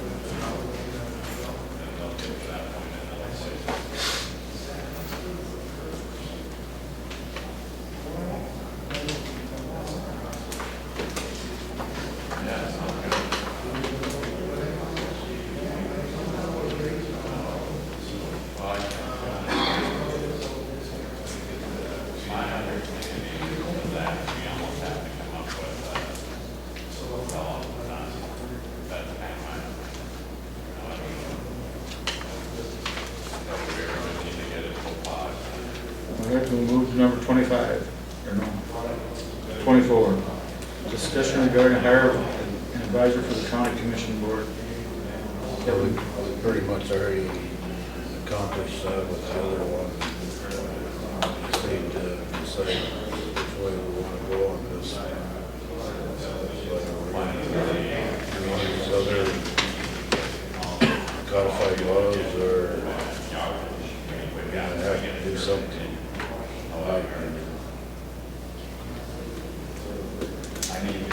Right now, we're not getting any advice on what we're supposed to be doing, or we have 4 different things that are on hold. We can't get an answer for it.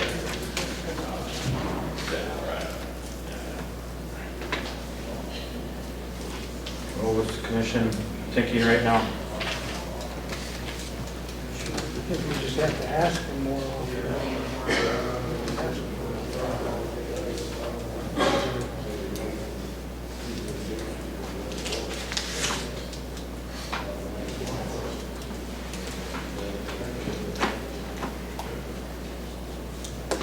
The email isn't asking. Pardon me? Emails aren't asking to say when you email them, and I have no idea, I didn't see the email.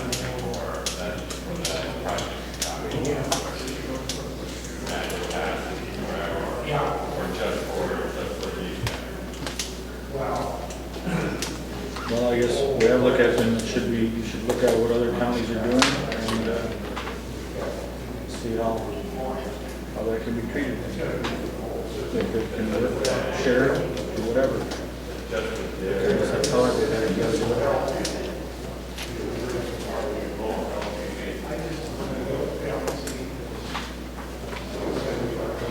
okay.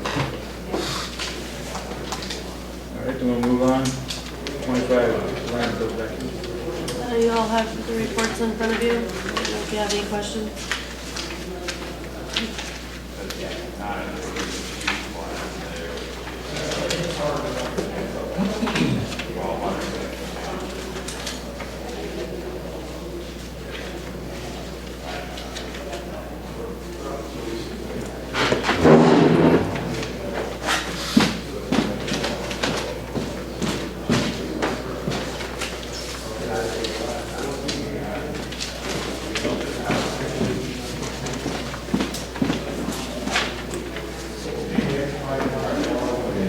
Still staying on north, staying on? Yep. Check on the first of every month.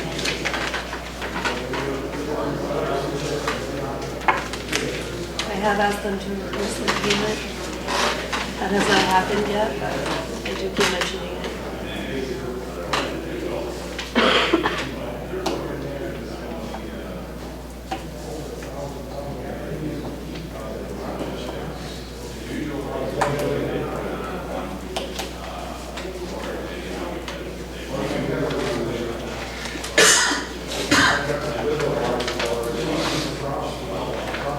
Anybody else have any questions on it?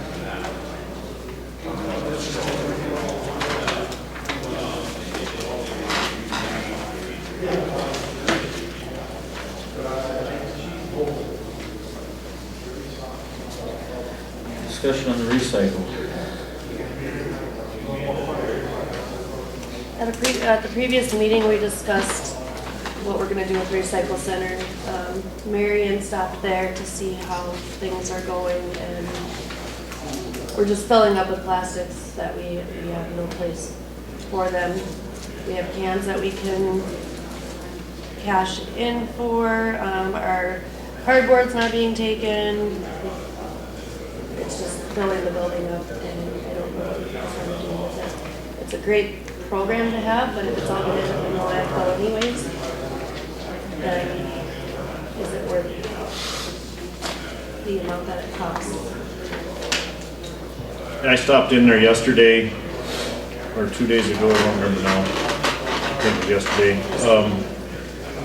And just, it's amazing when you start looking at the bales of plastic, the bales of cardboard and stuff that for some reason they're not picking up anymore.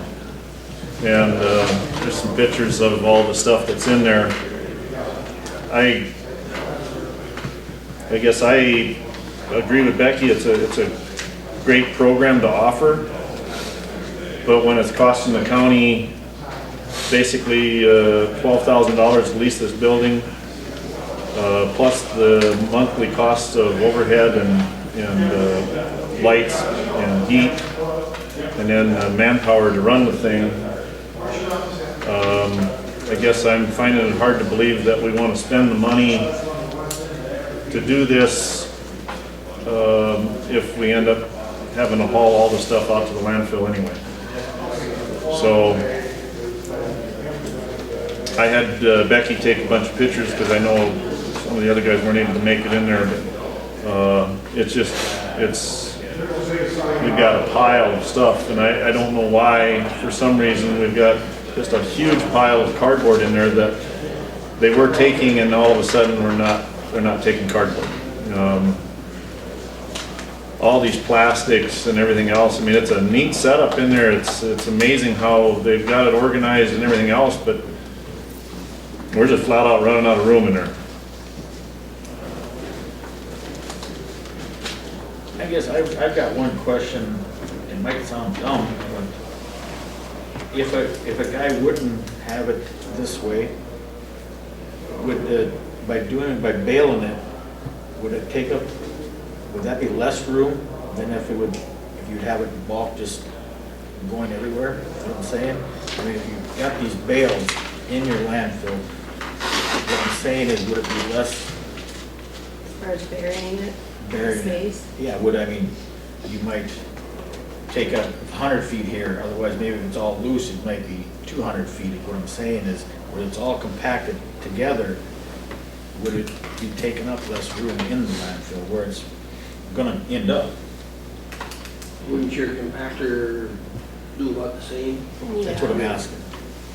I mean, because that's when, years ago, when Huron, I think it was, when they brought all their garbage up and it was baled, that's, if they had to bring that up on a truck, I mean, when you look at a truck for how much they brought that way, if they had this just laying loose in the truck, I mean, how much, you wouldn't even have got what? Half? No, that's what I'm getting at, is if it's baled up, would it take up less room? I know it sounds crazy, but I guess I don't know if, I understand what you're saying. I don't know that you're gonna save any room, because when they're covering it, they're basically compacting it as they're covering it. Right. So I don't know that, I think the reason why Huron, where they were bringing it up, it only made economic sense because they were baling it and then compacting it within their truck, and bringing it up to where they could get way more garbage or plastics or whatever up here at that time in one trip. By having it baled. Garbage. I know, but I'm just saying, by having it baled, they were able to get a lot more volume on their trucks to get here in one truck versus having 2 or 3 trucks where it's not compacted. In the pit itself, I guess I'm sure there's studies out there that you could probably find if that would help or not, but I feel like when they're covering it and they're running over with that big payloader, it's compacting it.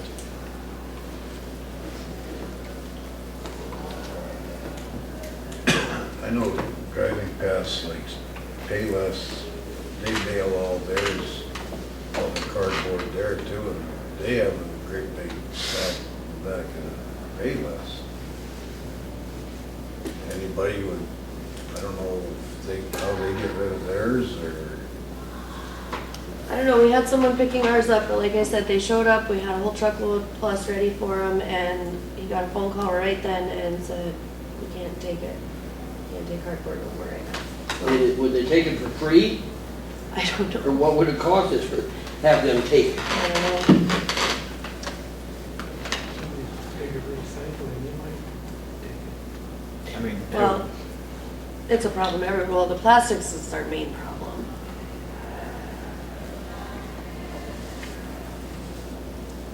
do you happen to know how Sioux Falls is getting rid of any of their recycled stuff? They do not. Sioux Falls is a lot different too. There's a lot more down there. We're here, we're in the middle of nowhere, and who wants to come here and get cardboard? Ship it down there. Okay. I mean, would it be a good thing to just to call them companies and say, well, if you're not gonna pay us for it, would you even take it, or what if they say no, but if you give us X amount of dollars, then would they take it? I guess that's another thing, I mean, if we have to, more than likely, we're gonna have to pay to get rid of it. Which is better for the county to pay to get rid of it, or to take it all to our landfill? At least get rid of the stuff we have on hand and shut that deal down, I would say. See, I guess one of my concerns with the whole thing is, right now with the recycle center, I mean, like I said, it's a great thing. The people can bring their recyclables into our building, drop them off, not have to pay to get rid of it. But yet now we're having to pay to get rid of it, possibly. Where if we just brought it out to the landfill as garbage, we are going to actually collect on it. Right. And I'm not trying to make that such a big deal, but it is. And when you look at the dollar, or the total dollars of garbage that we basically got sitting here, you know, there's quite a few pounds of stuff that are gonna have to go someplace. So, and the only reason that we're bringing this thing up, we talked about it before, is this lease on this building is coming up. And they wanna know if we're gonna continue leasing it or not, and I think we have to do our due diligence and let them know, at least give them a little bit of heads up to what we're doing. And clean it out before we leave.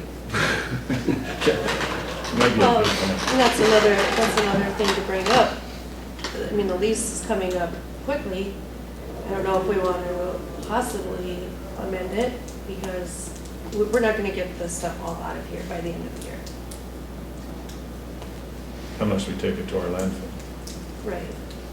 And do we wanna just cut everybody off from recycling right now? You know, some notice would be nice.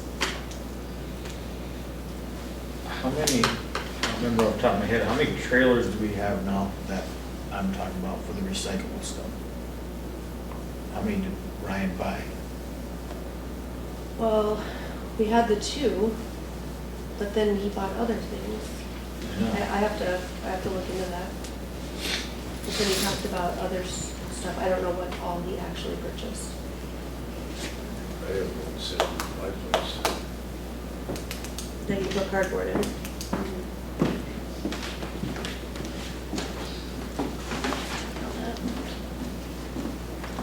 I guess my suggestion would be maybe see if you could just get a 6-month lease. Tell them that we're gonna be trying to get out of there in 6 months. And check with Sioux Falls or someplace and see if they could get something or get a name of somebody to see if they would just stop and pick it up. I guess, have you talked to Ryan? I mean, what do they do at that? I mean, I know they're over there. Well, a lot of people don't recycle. I mean, basically all there is to it, because it costs way more than, and the plastics, there's nowhere to go with them. That's the biggest bulk of it, really. Well, what's the feeling of the commission? What do you feel we should do? I think we want to get out of the business and see if we can give away all that we can. And just, like Kevin says, rent the facility if we can for 6 more months and plan on being totally out of that business by then. So you're, Jim, you're saying totally say no more recycling, starting effective immediately and try to get this stuff out of there? Yeah. Can we have some time? I would say at least give them the first year. Oh, yeah. You know, I don't mean shut the deal off today, but say by 1st of July, be out of that business unless we can find some other option where we can get rid of it. That isn't costing the county money. Maybe you just move the baler back up to landfill. I guess I probably would hinge on whether or not the guy will agree to a 6-month lease. Yeah, I don't know. You know, But- that, I Well, think, if not, I assume we're gonna have to go another year because we can't get out by Yeah. Right. Doesn't look December like it. 31st. Right. Well, I guess I would think we should just talk to, not this way, but. Tissot. No. Okay.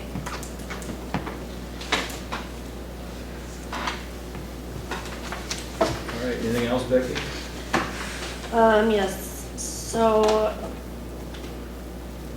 in the county, the highway department is getting paid overtime, the jailers get paid overtime, there's one employee in this building that gets overtime, and then everybody else gets comp time, which is just the remainder of the courthouse employees and the landfill guys. And it was discussed out of the landfill that it's not really fair that some departments get overtime pay and others don't. And they wanted me to bring it up to see why they don't get overtime pay, but the highway and the jail does. And see if we can change that. My opinion on that comp time is that might work in some areas, but like the highway department and something like the landfill, I don't see how it works. It's not going to. Well, we have, few employees out there. I've got 3 full-time guys. So it's hard for them to even take their vacation and comp time to use it up because I can't go without them. You got one that's maxed his, Yeah, I have one that's maxed on his vacation, so he's losing it. and his comp, he's maxed on both. Well, this isn't gonna relieve the problem. Comp time or overtime isn't gonna relieve the vacation problem. Well, he can't gain no more comp time because you guys put a maximum of 80 hours on it. Anything after that's supposed to be paid out as overtime, and that's how, Yeah, I would suggest paying overtime. But that is not gonna relieve his vacation problem. no, that won't, but it should be, I just think it should be straight across the board, everybody the same. It doesn't make sense why the highway would be different than the landfill. They do And Gary had left, I think he said he just soon quit the comp time deal. yeah, and Gary and I have talked about it, and he thinks it should be the same. Straight overtime. Yeah. Yeah, like the vacation, I see what you're saying, Jim. I mean, he just has to work that out. Yeah. Yeah, if they're maxed out on their vacation though, and they work extra, then they're just getting comp time that they can't even take their vacation, how are they gonna use up this comp time, And then in the end, people just bank up a whole bunch of time, and then when they retire or whatever, then we have to pay it out anyways. I think we should get out of the comp time business, special, And like I said, special incident or something, Right. and just pay the overtime. well, and like I said to my guys, they said it would have to be approved by me, and then I would have to approve it by whoever's on the landfill board before, because Yeah. Why don't we just change it in the employee manual, that we just go back to overtime instead of comp time. Does that affect our office too? They're talking about straight across. That's what I was gonna ask it too. Well, we'll look at that at another month, at the beginning of the year. Don't we usually go over the manual? Well, you guys don't have a county assistant right now, who are you gonna designate to do that?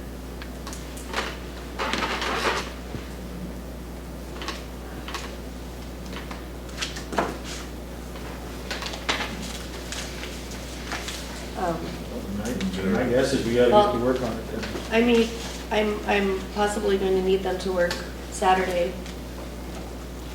And when the highway was having to work a lot, you guys approved it for overtime at that time. So I'm asking that you approve my guys to get paid overtime, starting now.